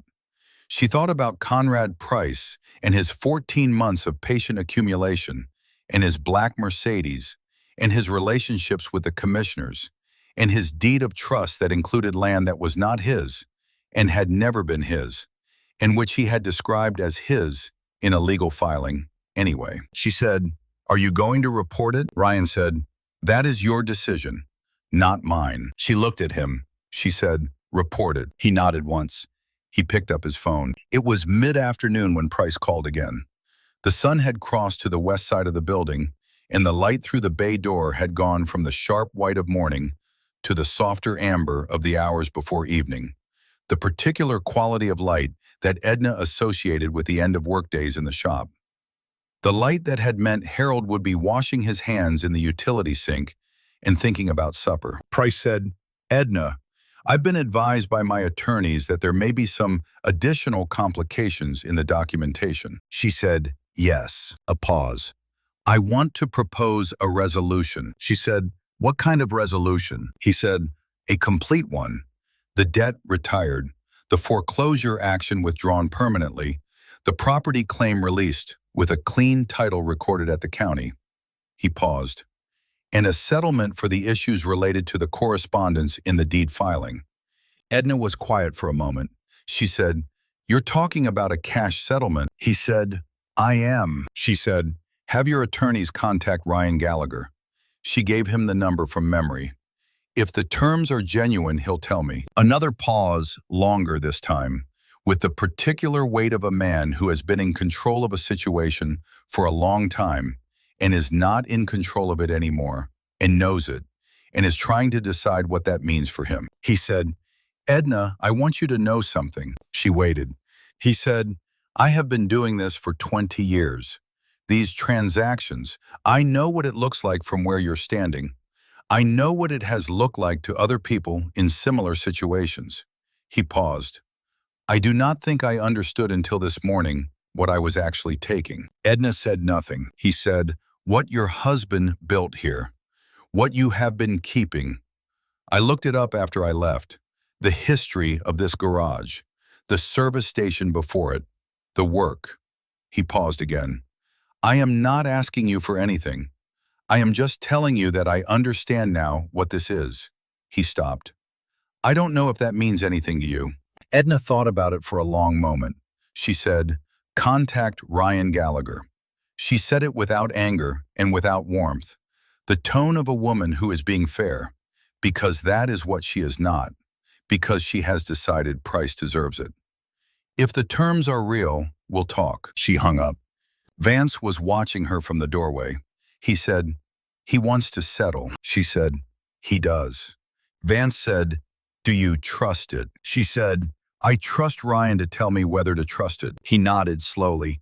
He said, Edna, there are 60-some people outside who rode a long way today and are going to need to be somewhere tonight. She said, the Ridgeline Diner can handle meals. Lou's already been feeding people all day, I'd imagine. For rooms, there's Henderson's Motor Court, 4 miles east. Been there since 1968. Louise Henderson runs it. Tell her I sent you. Vance said, you sure she can handle that many? Edna said, Louise Henderson has been coming to this garage since Harold's father ran the service station. She will be glad for the business, and she will be glad for the reason. She paused. Tell her what happened today. She'll want to know. Vance almost smiled. He said, you've got people on this road. Edna said, Harold spent 40 years on this road. We both did. She looked out through the bay door at Route 11, the road she had driven every day of her adult life, the road that had brought her every customer and every neighbor and every stranger who had ever needed something fixed. Route 11 used to be the main road before the interstate. People forget that. Harold used to say that a road that used to carry everyone carries their memory still. She paused. I think he was right about that. Vance was quiet for a moment. Then he said, I'll tell Louise Henderson. He looked at her. And we'll work out the business arrangement properly when things settle. There's no rush. The document is signed. The intent is clear. She said, Vance, the attorneys, whatever you spent today. He said, it's covered. And Edna, he paused, you don't owe me anything. Silas told me what you did last night, and I did what felt right to do. That's all this is. She said, then we're even. He said, we're square. He went out. She heard him moving through the lot, the low, efficient sound of a man whose people follow him because he has earned it. She stood alone in the shop for a moment, alone with Harold's tools and Harold's workbench and the photograph and the smell of the place and the good, tired feeling in her body from 2 nights without sleep and the particular weight of a day that had tried to take everything and had not. She went to Harold's workbench, not her end of it, his end, the end where he had kept his personal tools, the ones he had bought himself over the years rather than for the shop, the ones that had his hand in them in a different way. She opened the drawer at the far left corner, the one she had not opened in 16 months because it had been his drawer, the private drawer, and she had not been ready. She had known the drawer was there every day since Harold died. She had stood next to that workbench 10,000 times and cleaned it and worked from it and leaned against it and reached over it and never opened the left corner drawer because something in her understood that she was not ready for what might be inside or else for the possibility that nothing would be inside, that it would be empty the way the particular private corners of a person's life sometimes are unimportant to anyone but the person gone. And that emptiness would be its own kind of loss. She had been ready in small ways before. On the first anniversary of Harold's death, she had sat down next to the workbench with the intention of opening the drawer, and had not. On Marin's last visit, Marin had asked about the drawer gently and only once, and Edna had said, someday, and Marin had not pressed, because Marin understood the shape of her mother's grief, and knew that some things had their own timing. Today something was different. Something had shifted enough in the past 14 hours that the things she had been protecting herself from no longer felt like the same threat.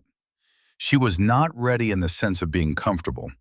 She was ready in the sense that the morning had already broken her open enough that there was nothing left to protect herself from. The worst thing that could happen today had not happened. The garage was still here.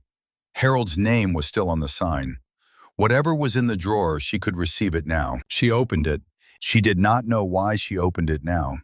Something had shifted enough that it felt right. Inside the drawer were the things she had expected.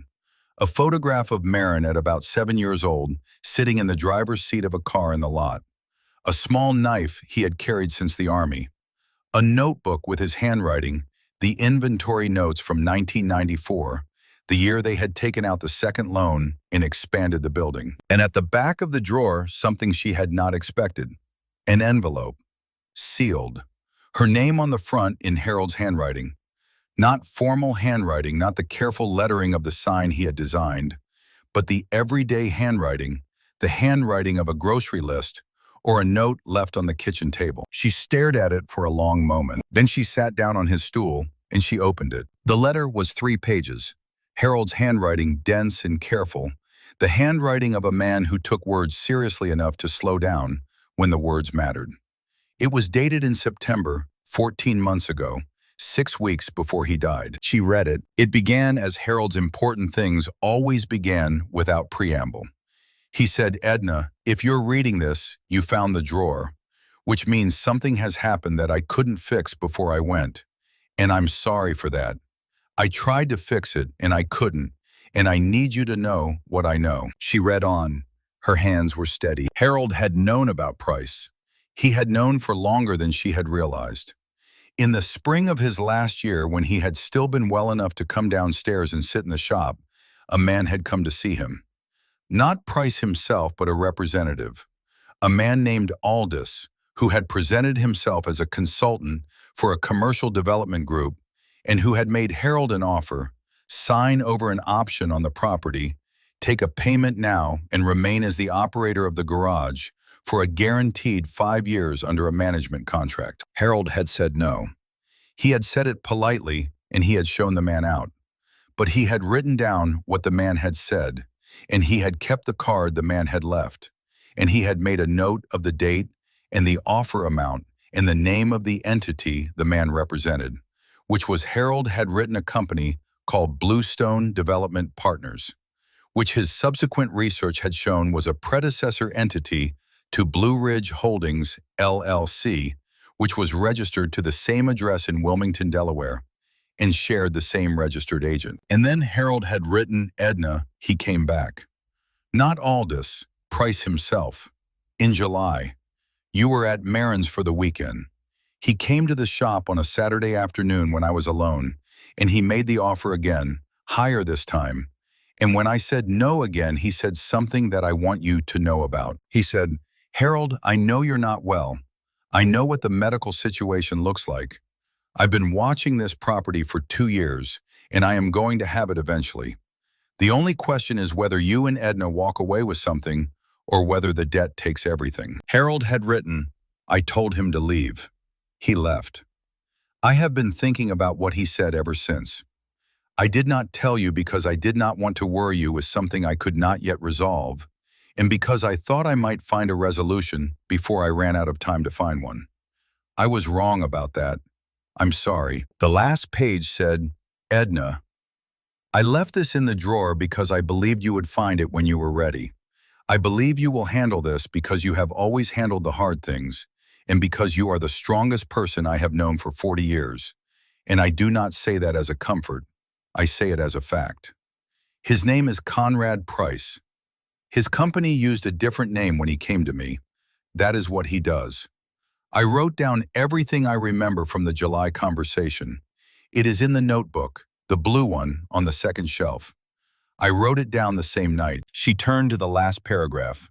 Harold's handwriting, 40 years of it, the handwriting she knew better than her own. He had written, "The garage is not a building, Edna. You know that. I don't need to tell you that. But I'll tell you anyway because I have the time, and because saying the true things out loud, even on paper, is what I have always believed in. This garage is every engine we fixed, and every person who made it home because of it, and every morning we worked together, and every hard year we got through, and every small, beautiful, ordinary thing that happened inside those walls for 40 years. It is Harold and Edna Briggs, which is the best thing I have ever been part of. Fight for it.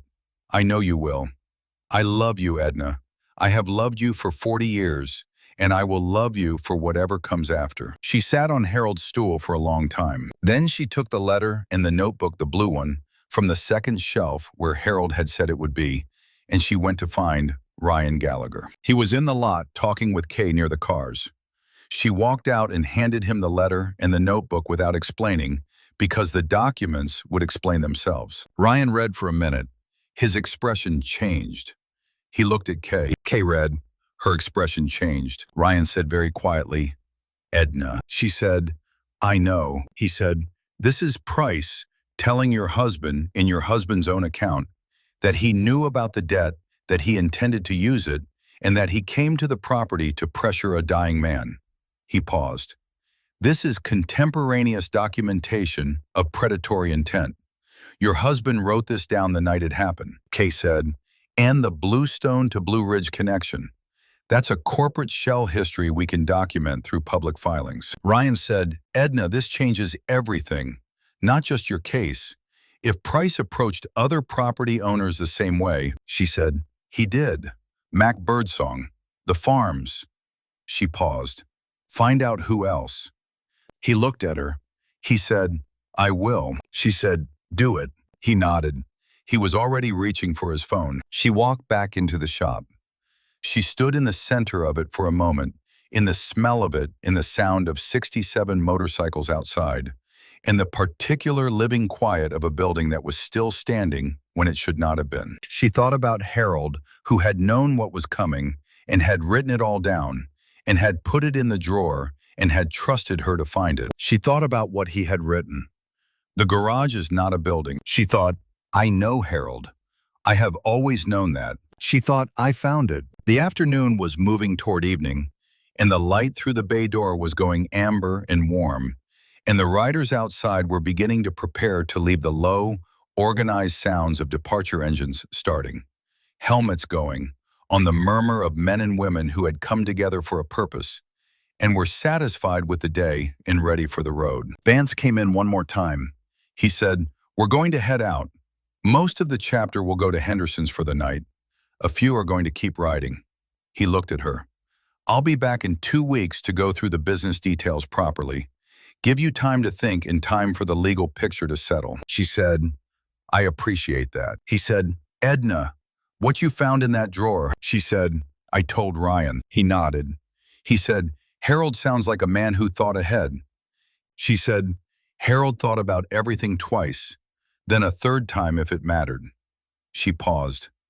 This mattered to him. Vance said, it mattered enough that he wrote it down on paper and put it somewhere he knew you would find it. She said, yes. He said, that's love. She was quiet for a moment. Then she said, yes, that's what that is. He put out his hand and she shook it. The handshake of two people who have been through a hard morning together and have arrived somewhere they can stand. He walked out. She heard his bike start, heard the others starting, heard the lot gradually emptying itself of that enormous sound. She stood in the bay door and watched them go, one by one, the riders pulling out onto Route 11 and heading east and west, back to wherever they had come from, carrying the day with them the way riders carry things, in the body, in the road, in the particular memory of a journey that mattered. The last engine died away. The lot was quiet. Route 11 was quiet. The light was going. Edna stood in the bay door of the garage that still had Harold's name on the sign and breathed the evening air of Tennessee, which smelled of cut grass and diesel and the mineral green smell of the mountains to the east, which she had been breathing for 40 years and which still surprised her sometimes with how much she loved it. She thought about the letter. She thought about September, the month Harold had written it, the month he had still been strong enough to come downstairs and sit in the shop and think clearly and write 3 pages in his careful handwriting about the thing he had known was coming and had not been able to stop. She thought about his trust in her, not the sentimental kind of trust, not the trust of a man who hoped she would be fine without him, but the specific operational trust of a person who knew her exactly and had made a plan based on what he knew. He had put the evidence in the drawer. He had known she would need it. He had known she would find it when she was ready. She had been ready today. She went inside. She pulled the bay door down. She turned off most of the lights, leaving the work light on above the bench, the way Harold had always left it, the dim vigil light of a shop at rest. She sat at the workbench and opened the blue notebook to the entry from July. Harold's handwriting, 2 pages, dense with detail, dates and amounts, and the exact words Price had used as Harold remembered them, written down the same night while the memory was fresh, because Harold Briggs had understood that the truth needed witnesses. And when no witness was present, you became your own. She read it through twice. Then she picked up the phone and called Marin. Marin answered on the second ring. Edna said, "I found something in your father's drawer." Marin said, "Tell me." She told her. All of it. And Marin listened the way she always listened, completely without interrupting, letting her mother say the thing through to the end. And when Edna finished, Marin was quiet for a moment, and then she said very softly, "Dad." Just that. Just his name. Edna said, "He thought ahead." Marin said, "He always thought ahead." They sat on the phone together for a while without saying much, the two of them on either end of the same 40-year love, holding it between them in the particular way that the people who survive someone hold the person they loved, gently and firmly, and with great care not to drop any of it. Outside Route 11 was quiet. The mountains were dark against the last of the light, and the garage stood as it had stood since 1983, as the service station had stood before it since 1961, solid on its parcel of Tennessee ground.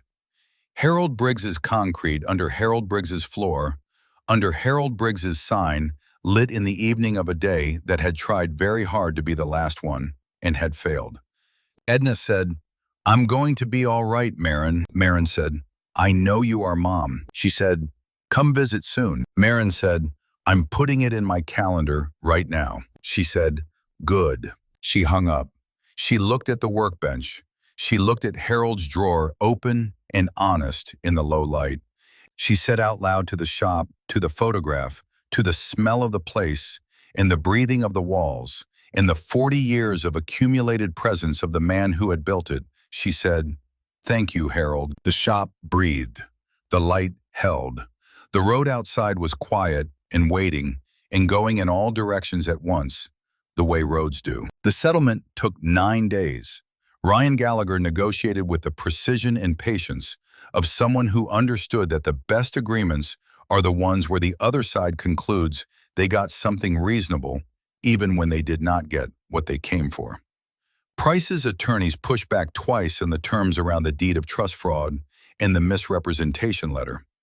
Ryan held firm both times without raising his voice or threatening or performing the theater of pressure that lesser attorneys use when they do not have the substance to back it up.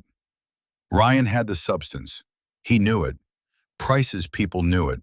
That knowledge was doing most of the work. Those 9 days were their own kind of education. Edna had spent 40 years learning to wait in the patient way of a mechanic, which is a particular kind of waiting, the waiting of someone who knows that the diagnosis is only the beginning and that the actual work comes after, and that the actual work takes the time it takes and cannot be rushed without consequence. She knew how to be useful while waiting. She knew how to hold the frame of a situation without being consumed by it. She worked.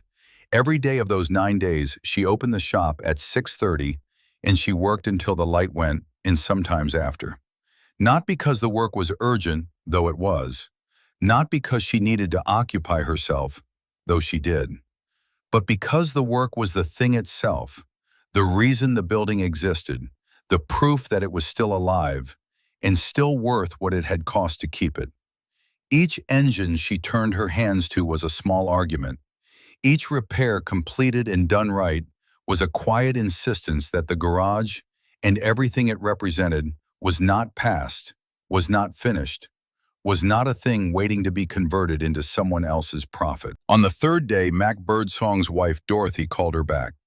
She had spoken with Kay Dixon and with a woman from the Anderson County motel situation, and she had something to say about the letter Price's people had sent Mac. She said the language was almost word for word the same. She said Mac had kept it the way Mac kept everything in a folder in his filing cabinet.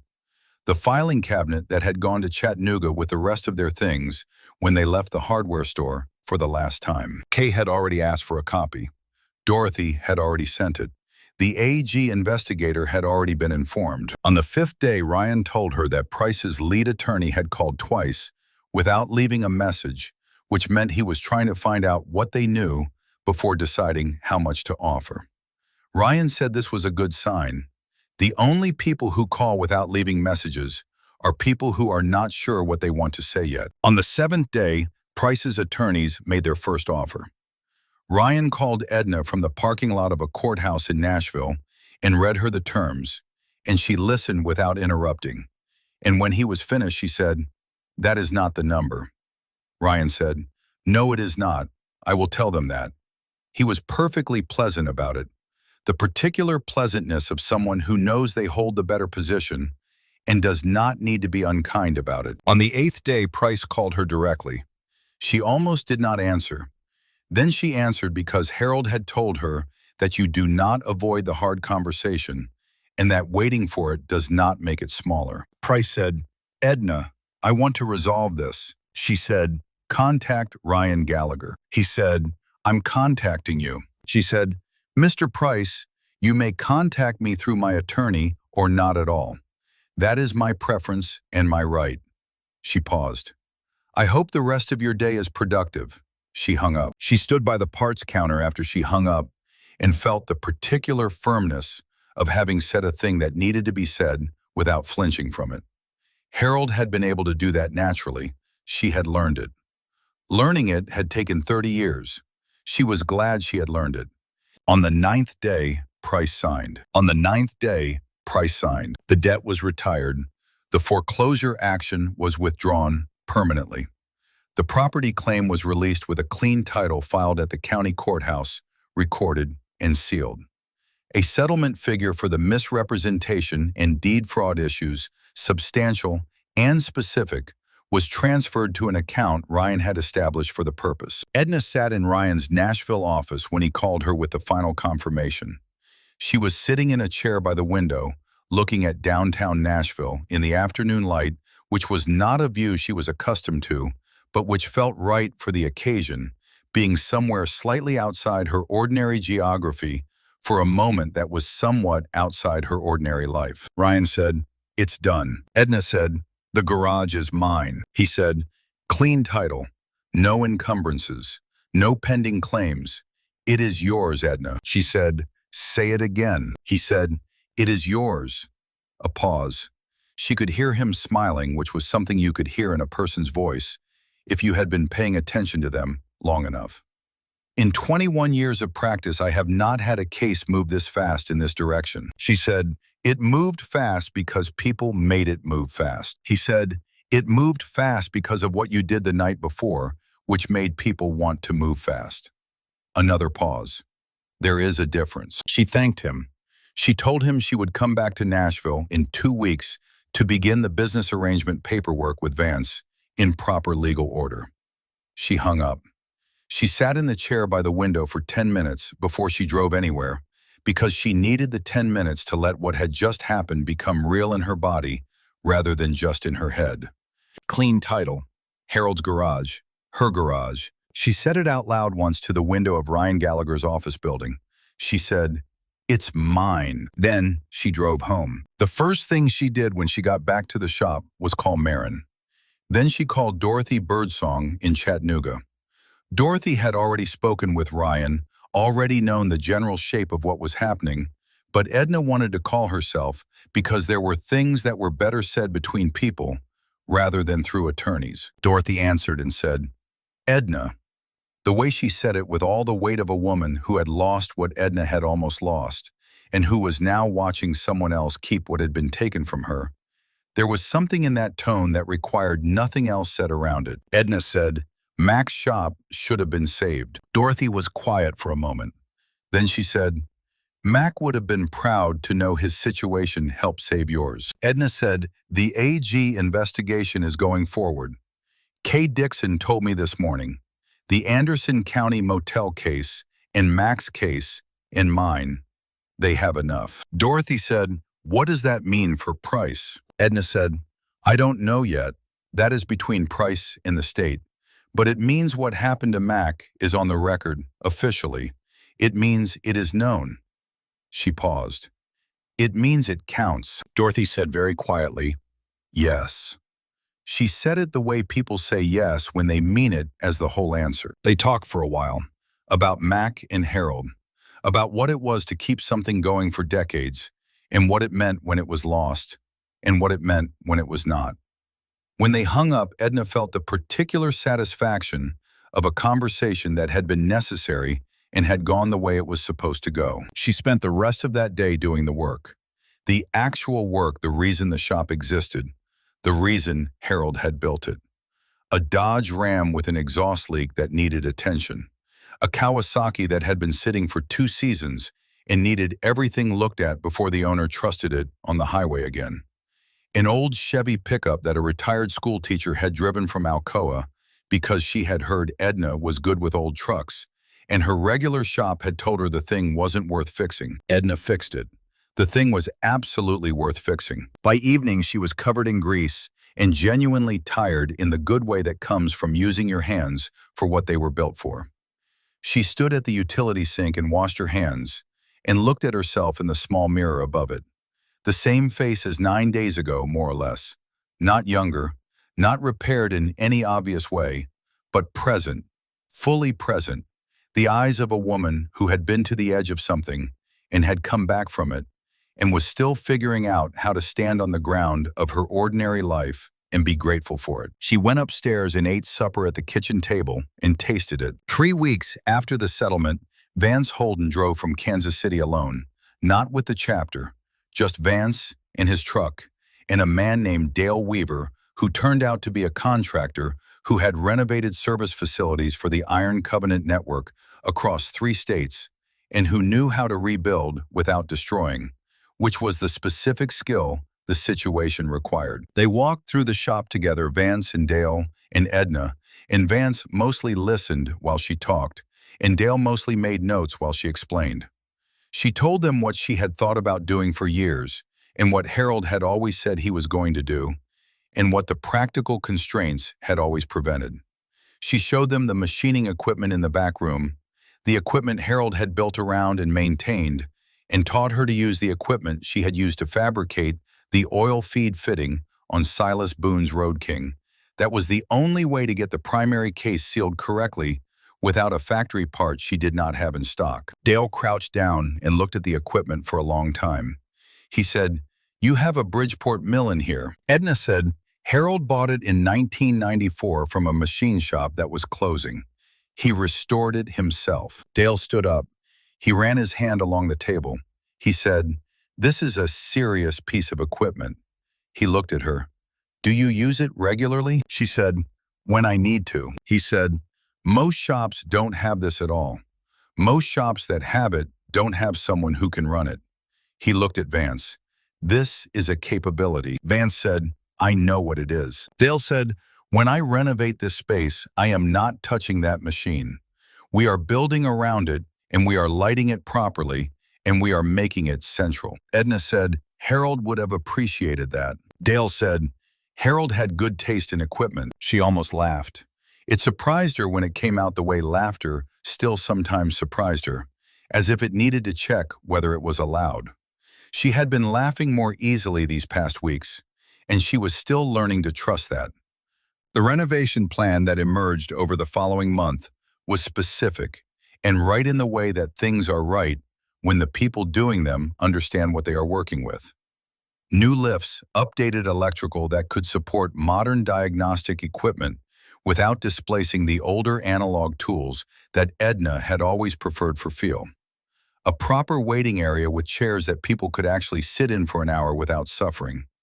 Better lighting throughout, which Harold had always wanted, but the budget had never quite reached. And in the back, the machining room, rebuilt around the Bridgeport, documented and organized the way Harold had organized it in his head for 30 years, but never fully had time to formalize on paper. The sign stayed. No new signage, no branding overlay, no indication that the garage was anything other than what Harold Briggs had built and named in 1983. Briggs Auto and Cycle, the letters Harold had designed on a paper bag at the kitchen table, still there, still his. The first morning after the renovation was complete, Edna arrived at 6 o'clock and found 4 motorcycles waiting in the lot. She did not recognize any of the riders. They introduced themselves as being from a chapter in Virginia who had heard about the shop through the network. They had a long ride ahead and wanted a service check before they trusted the mountain roads. She said, "Pull them inside." They were on the road by 10:30. By noon, word had moved the way word moves through communities that talk to each other with velocity and detail. 2 more riders in the afternoon, a semi-driver who needed a brake inspection before the grade to Maryville. A family in a camper van with a generator problem that 3 other shops had not resolved. She found the generator problem in 35 minutes. The family sat in the new waiting room and drank the coffee, which was better now, which Edna had finally addressed in deference to Marin's years of complaint, and they said it was the best coffee they had had since Asheville. She did not tell them about the 9 days, or the injunction, or the letter in Harold's drawer, or the 67 riders, or any of it. She fixed their generator and charged them a fair price and watched them pull back onto Route 11, heading west. And she felt the particular satisfaction of a thing done well for its own sake and for the person who needs it, which is the oldest satisfaction there is and does not diminish. 6 weeks after the reopening, she hired her first mechanic. His name was Trace Boone, 24 years old, which she noted without comment.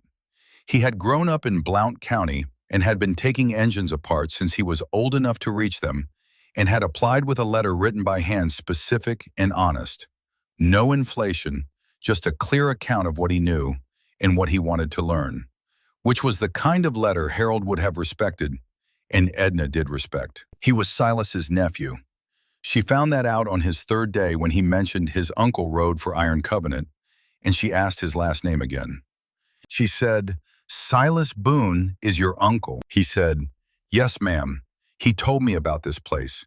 He said if there was ever an opening I should apply." He paused. "I hope that's not weird." She thought about that for a moment. She thought about Silas pulling onto the shoulder of Route 11 at dawn to make a phone call. She thought about what that call had set in motion. She thought about whether it was weird that the line from that phone call had run through 6 months and arrived in her shop in the form of a 24-year-old who wanted to learn. She said, "It's not weird. Get to work." She taught him the way Harold had taught her.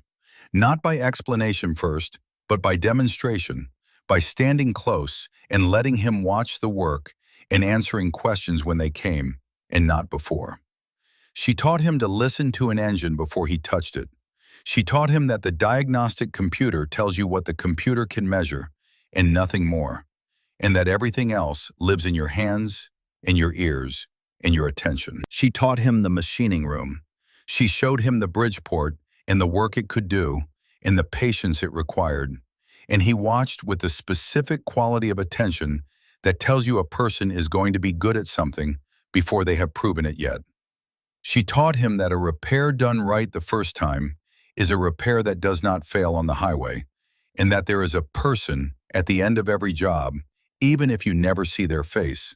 And that person is why the work matters. He learned fast and asked honest questions and never once pretended to know something he did not know, which Harold had always said was the most important thing.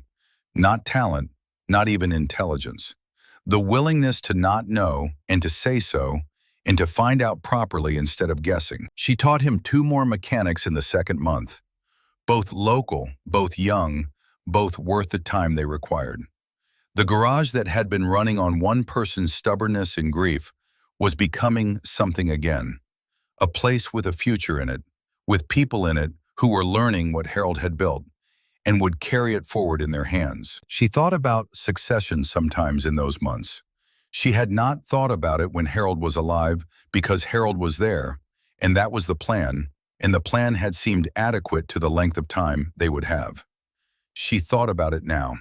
Not morbidly, not with urgency, but with the particular clarity that comes to a person when they have nearly lost something and understand for the first time what it would mean for the thing to be gone forever, rather than just transferred. She thought about what Harold had meant when he built it to last. He had not meant the building, though the building was built right and would last.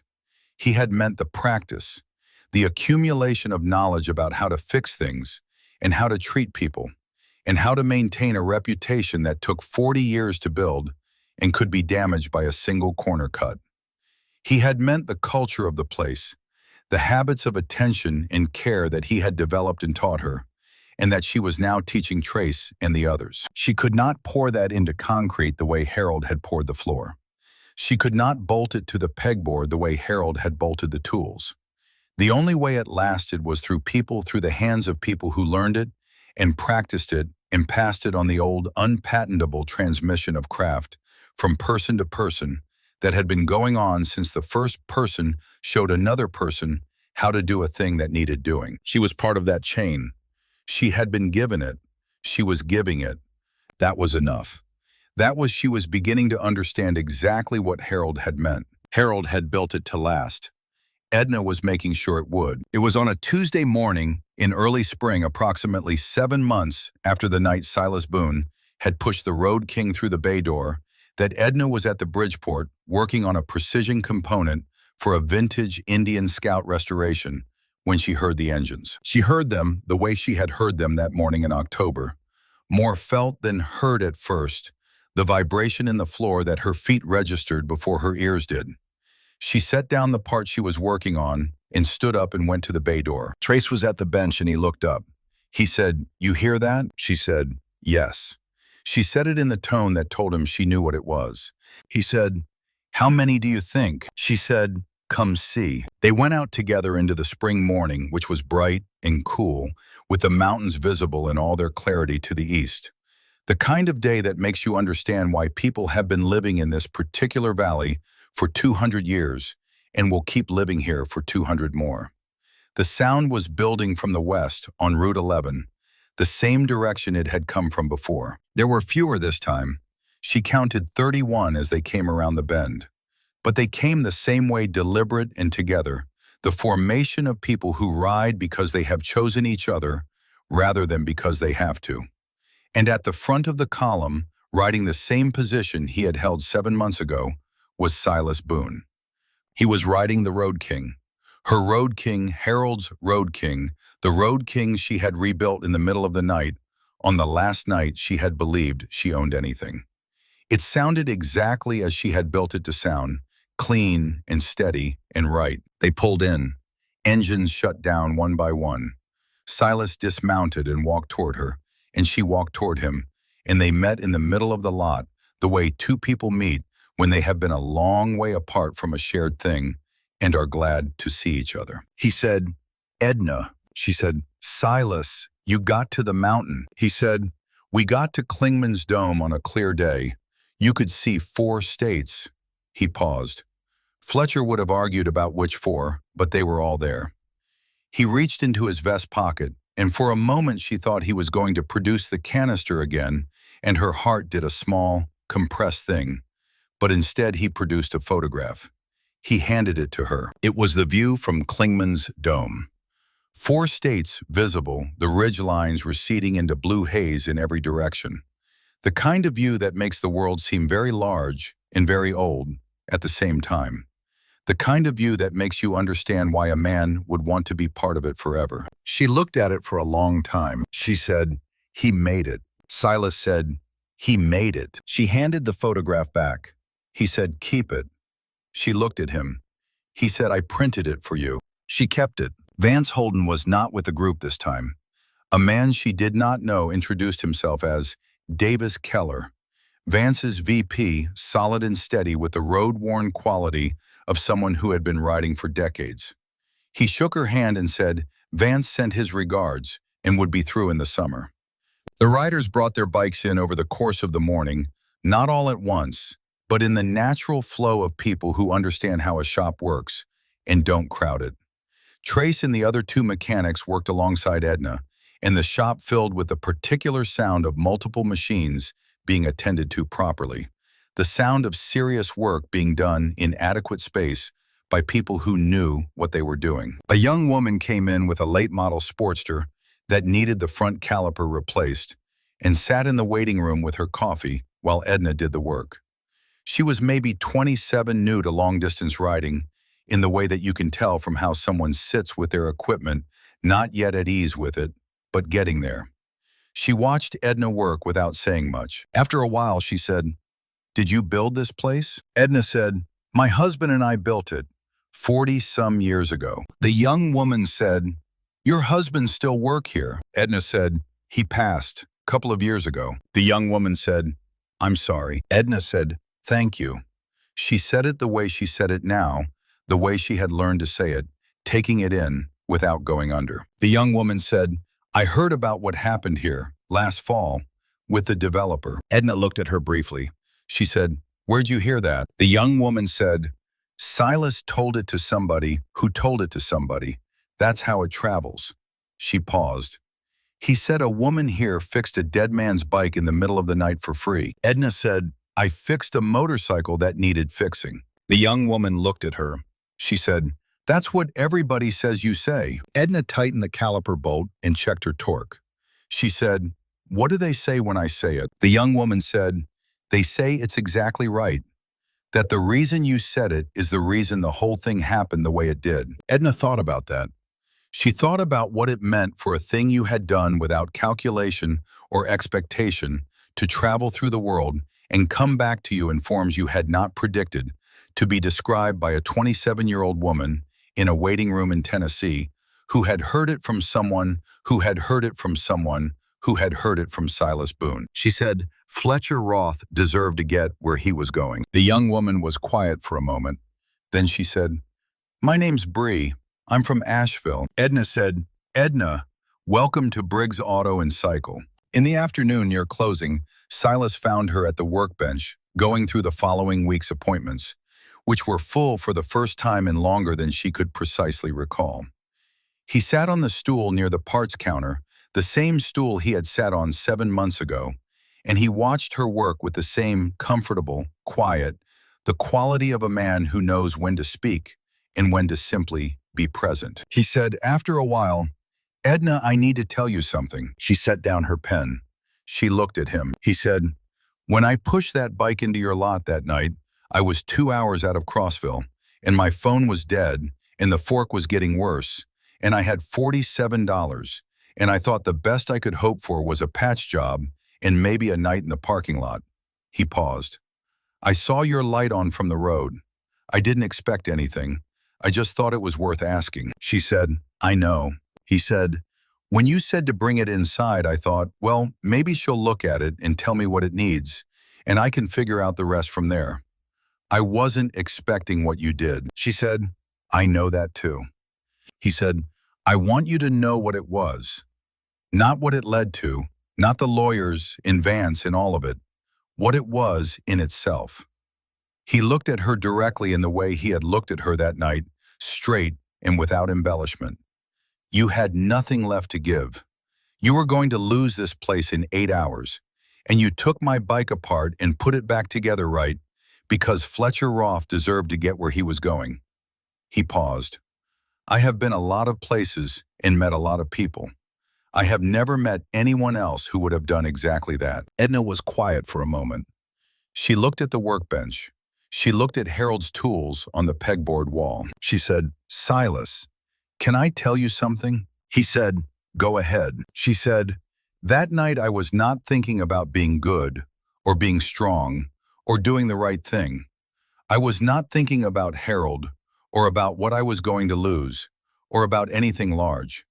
What I was thinking was that the fork geometry was wrong and that was a safety issue, and that you had somewhere to be, and Fletcher had somewhere to be, and the bike needed to be right for you to get there. She paused. That is all I was thinking. He looked at her. She said, I am not saying that to be modest. I am saying it because I think it is the important thing. I was not doing something large. I was just doing the next right thing that was right in front of me. And the next one. And the next one. She paused. That is all it was. Silas was quiet for a long moment. He said, Edna. She said, what? He said, that is exactly what it is to be good. She looked at him. She thought about that.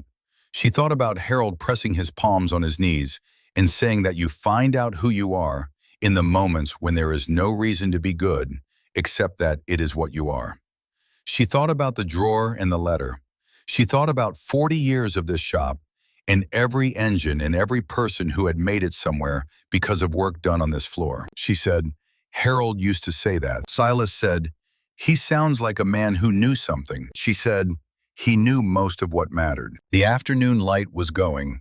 The riders were preparing to leave the low, organized sounds of departure she had heard before. Trace and the other two mechanics were closing up the bays, washing their hands, doing the end-of-day things that turned a working shop back into a building for the night. Silas stood up from the stool. He said, I'm heading back to Wichita. Kansas City chapter has a run next weekend. She said, tell Vance hello. He said, I'll tell him. He started for the door and then stopped. He turned around. He said, I almost forgot. He reached into the inside pocket of his vest and produced an envelope. He set it on the workbench. She looked at it. She said, what is this? He said, the $47. She looked at him.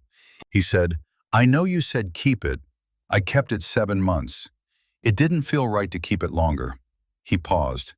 It's not payment. It was never payment.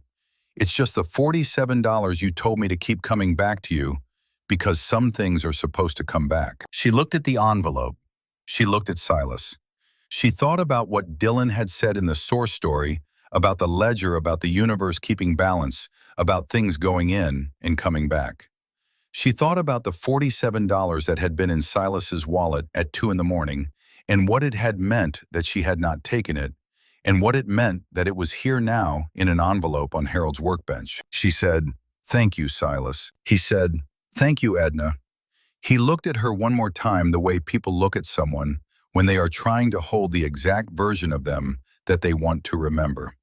Then he walked out. She heard his engine start. She heard the others starting. The lot filled with sound, and then gradually emptied itself of it, one by one, the riders pulling out onto Route 11 and heading west in the last of the afternoon light, carrying the day with them into the road. Trace came and stood in the doorway of the shop. He watched the last few bikes leave. He said, you going to be okay, Miss Briggs? She said, I've been okay for a long time, Trace. Today is no different. He nodded. He said, Vance called this afternoon. While you were working, he wanted me to tell you the first group of chapter riders from the Arkansas circuit are planning to route through here in May. He said to make sure we have inventory. She said, I saw the list. We'll be ready. He said, also, he hesitated in the way that young people hesitate when you have something they are not sure is appropriate to say. My uncle said to tell you something. He said to tell you that Fletcher liked it, the view from the mountain. He said it was worth every mile. Edna was still for a moment. She looked at the doorway of the shop where the light was falling at the angle that had always meant the end of the workday, Harold's angle, the angle that had meant it was time to wash your hands and go upstairs and eat something and rest. She said, that is a good thing to know. Trace said, yes, ma'am. He looked at her for a moment. My uncle said one more thing. He said you would know what it meant. She said, what did he say? Trace said, he said he scattered some of Fletcher at the dome and some of the rest on the road outside this garage. He said Fletcher would want to have been here too. Edna was very still. She looked at the road through the bay door, Route 11 quiet in the evening, stretching east toward the mountains and west toward everything else. The road that had been here before the garage and would be here after, everything she knew, the road that Harold had said carried memory in it, along with everything else. She thought about Fletcher Roth on the road outside her garage. She thought about Harold everywhere inside it. She thought about the 40 years of people who had come through this place and left something here and taken something with them, and how that exchange was ongoing and was the real thing the building was made of, more than the walls and the concrete and the sign. She said to Trace, "Tell your uncle thank you." Trace said, "I will." He went out. She heard his truck start and pull away. The shop was quiet. She went to the utility sink and washed her hands. She dried them on the shop rag the way she always did. She looked at herself in the small mirror above the sink, the same mirror Harold had mounted there in 1986, and that she had never replaced because it was the right height and showed you exactly what you needed to see. The woman looking back at her was 62 years old and had been running this garage alone for 20 months and had 2 new mechanics she was teaching and a third who came twice a week to learn the machining room, and a partnership with a motorcycle club network that was bringing volume and purpose and the particular aliveness of people who understood what the road was and what a garage on the road was for. The woman looking back at her had fought for something and kept it and was still standing in the middle of it. She looked like someone who was where she was supposed to be. She turned off the work light. She turned off the shop lights. She left the sign on the way Harold had always left it, because a sign is visible to the road in the dark as well as the light. And the road is always moving, and a traveler might need to know where something is at any hour. She went upstairs. She ate supper at the kitchen table and tasted it and let herself have the quiet of the evening without filling it up with anything, which was something she was learning to do, the particular skill of being in a room that had a person's absence in it and letting the absence and the presence coexist without choosing between them. She took the photograph Silas had given her out of her pocket and set it on the table. The view from Klingman's Dome. 4 states hazy and enormous and very old. She thought about Fletcher Roth, who had wanted to be somewhere with a view. She thought about Harold, who had written 3 pages in September and put them in a drawer and trusted her. She thought about what Silas had said, that Edna would know what it meant. She thought about Fletcher on the road outside the garage, on the same road Harold said carried memory, the 2 of them out there in the spring dark. 2 men who had loved the road and the work and the people who showed up when you needed them. She thought about Trace at the workbench, his hands learning what they were for. She thought about Bree from Asheville, who had sat in the waiting room and said, "I heard what happened here." She thought about the riders who were already on the highway, heading back to wherever they had come from, carrying the day with them, the way riders carry things in the body, in the miles, in the thing you tell someone when you arrive. She thought about what the young woman had said, that the reason you said it is the reason the whole thing happened the way it did. That fixing a motorcycle because it needed fixing was not a small thing. That not calculating the worth of a thing before you gave it was not naivety. That the decision made in a specific moment to be the person who opens the door was the whole thing, the entire thing, and everything else was just what followed from that. She thought about Harold pressing his palms on his knees. She thought about the way he said, "The road doesn't ask where you've been, it only asks where you're going." She had thought he was being poetic. She had understood over time that he was giving directions. She got up and washed her supper dishes. She moved through the apartment that was hers and Harold's and would always be both the same apartment that had been their whole life for 35 years, the same kitchen and the same couch and the same window looking out over the lot and Route 11 and the dark line of the mountains to the east. She turned off the kitchen light.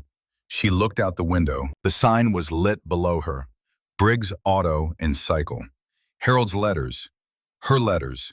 Still there, still lit, visible from the road in both directions. She thought about the morning 9 months ago when she had opened the bay door and found Silas in the lot with a broken motorcycle and $47. She thought about what she had felt in the moment before she told him to bring it inside. That wordless recognition of a person who needs something and of the choice that is always present in the moment before you respond. The choice is always present. She had not known that as well as she knew it now. She had thought of herself as someone who simply did the obvious thing, who responded to what was in front of her without much deliberation. But she understood now that even the absence of deliberation is a choice, that when you have lived long enough in a certain way, the choices become reflexes. And the reflexes reveal what you have been building yourself into over all those years. She had been building toward that moment in the lot for 40 years. She had been building toward it every time she fixed something, right when she could have fixed it fast. Every time she told a customer the truth about what their vehicle needed, when the lie would have been easier and more profitable. Every time she chose to stay open late for one more person who had nowhere else to go. The night with Silas had not been a departure from who she was. It had been the clearest possible expression of it. She had not been thinking about being good. She had not been thinking about Harold or the garage or what she was about to lose. She had been thinking that the fork geometry was wrong, and that was a safety issue, and that the man in the lot had somewhere he needed to be. She had opened the door. Everything else had followed from that. She looked at the sign. She looked at the road. She thought, Harold, you said the road only asks where you're going. She thought, I know where I'm going. She thought, I've been going here all along. The sign lit the dark below. Route 11 ran east and west. The mountains stood where they had always stood.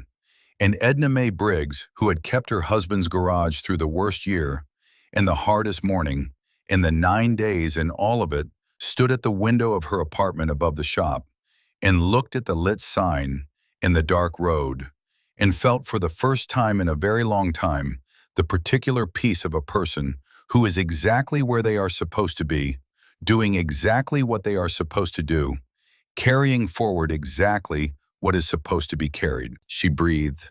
She let herself have it completely. The road went on. The shop was here. The sign said who they were. That was enough. That had always been enough. That was, when you looked at it clearly, everything. She went to bed. She slept. Outside Route 11 was quiet, and the mountains were old, and the sign above Briggs Auto and Cycle burned in the dark of the Tennessee night, visible to anyone on the road who might need to know where something solid was, where a door would open, where someone would look at what you had brought and say it needed fixing, and fix it. Because that is what the place was. That was what Harold had built it to be. That was what Edna was keeping it as, and would keep it as for as long as her hands knew the work, and her eyes could read an engine, and her door could open to the road. Kindness is not a transaction. It is not something you do because of what might come back to you. It is simply the decision made in a specific moment to be the person who opens the door. Everything else follows from that. Everything has always followed from that. A woman opened a bay door on the last night she thought she owned anything, and the whole world came riding back through it. That is how it works. That is how it has always worked, and that is the only story that has ever been worth telling.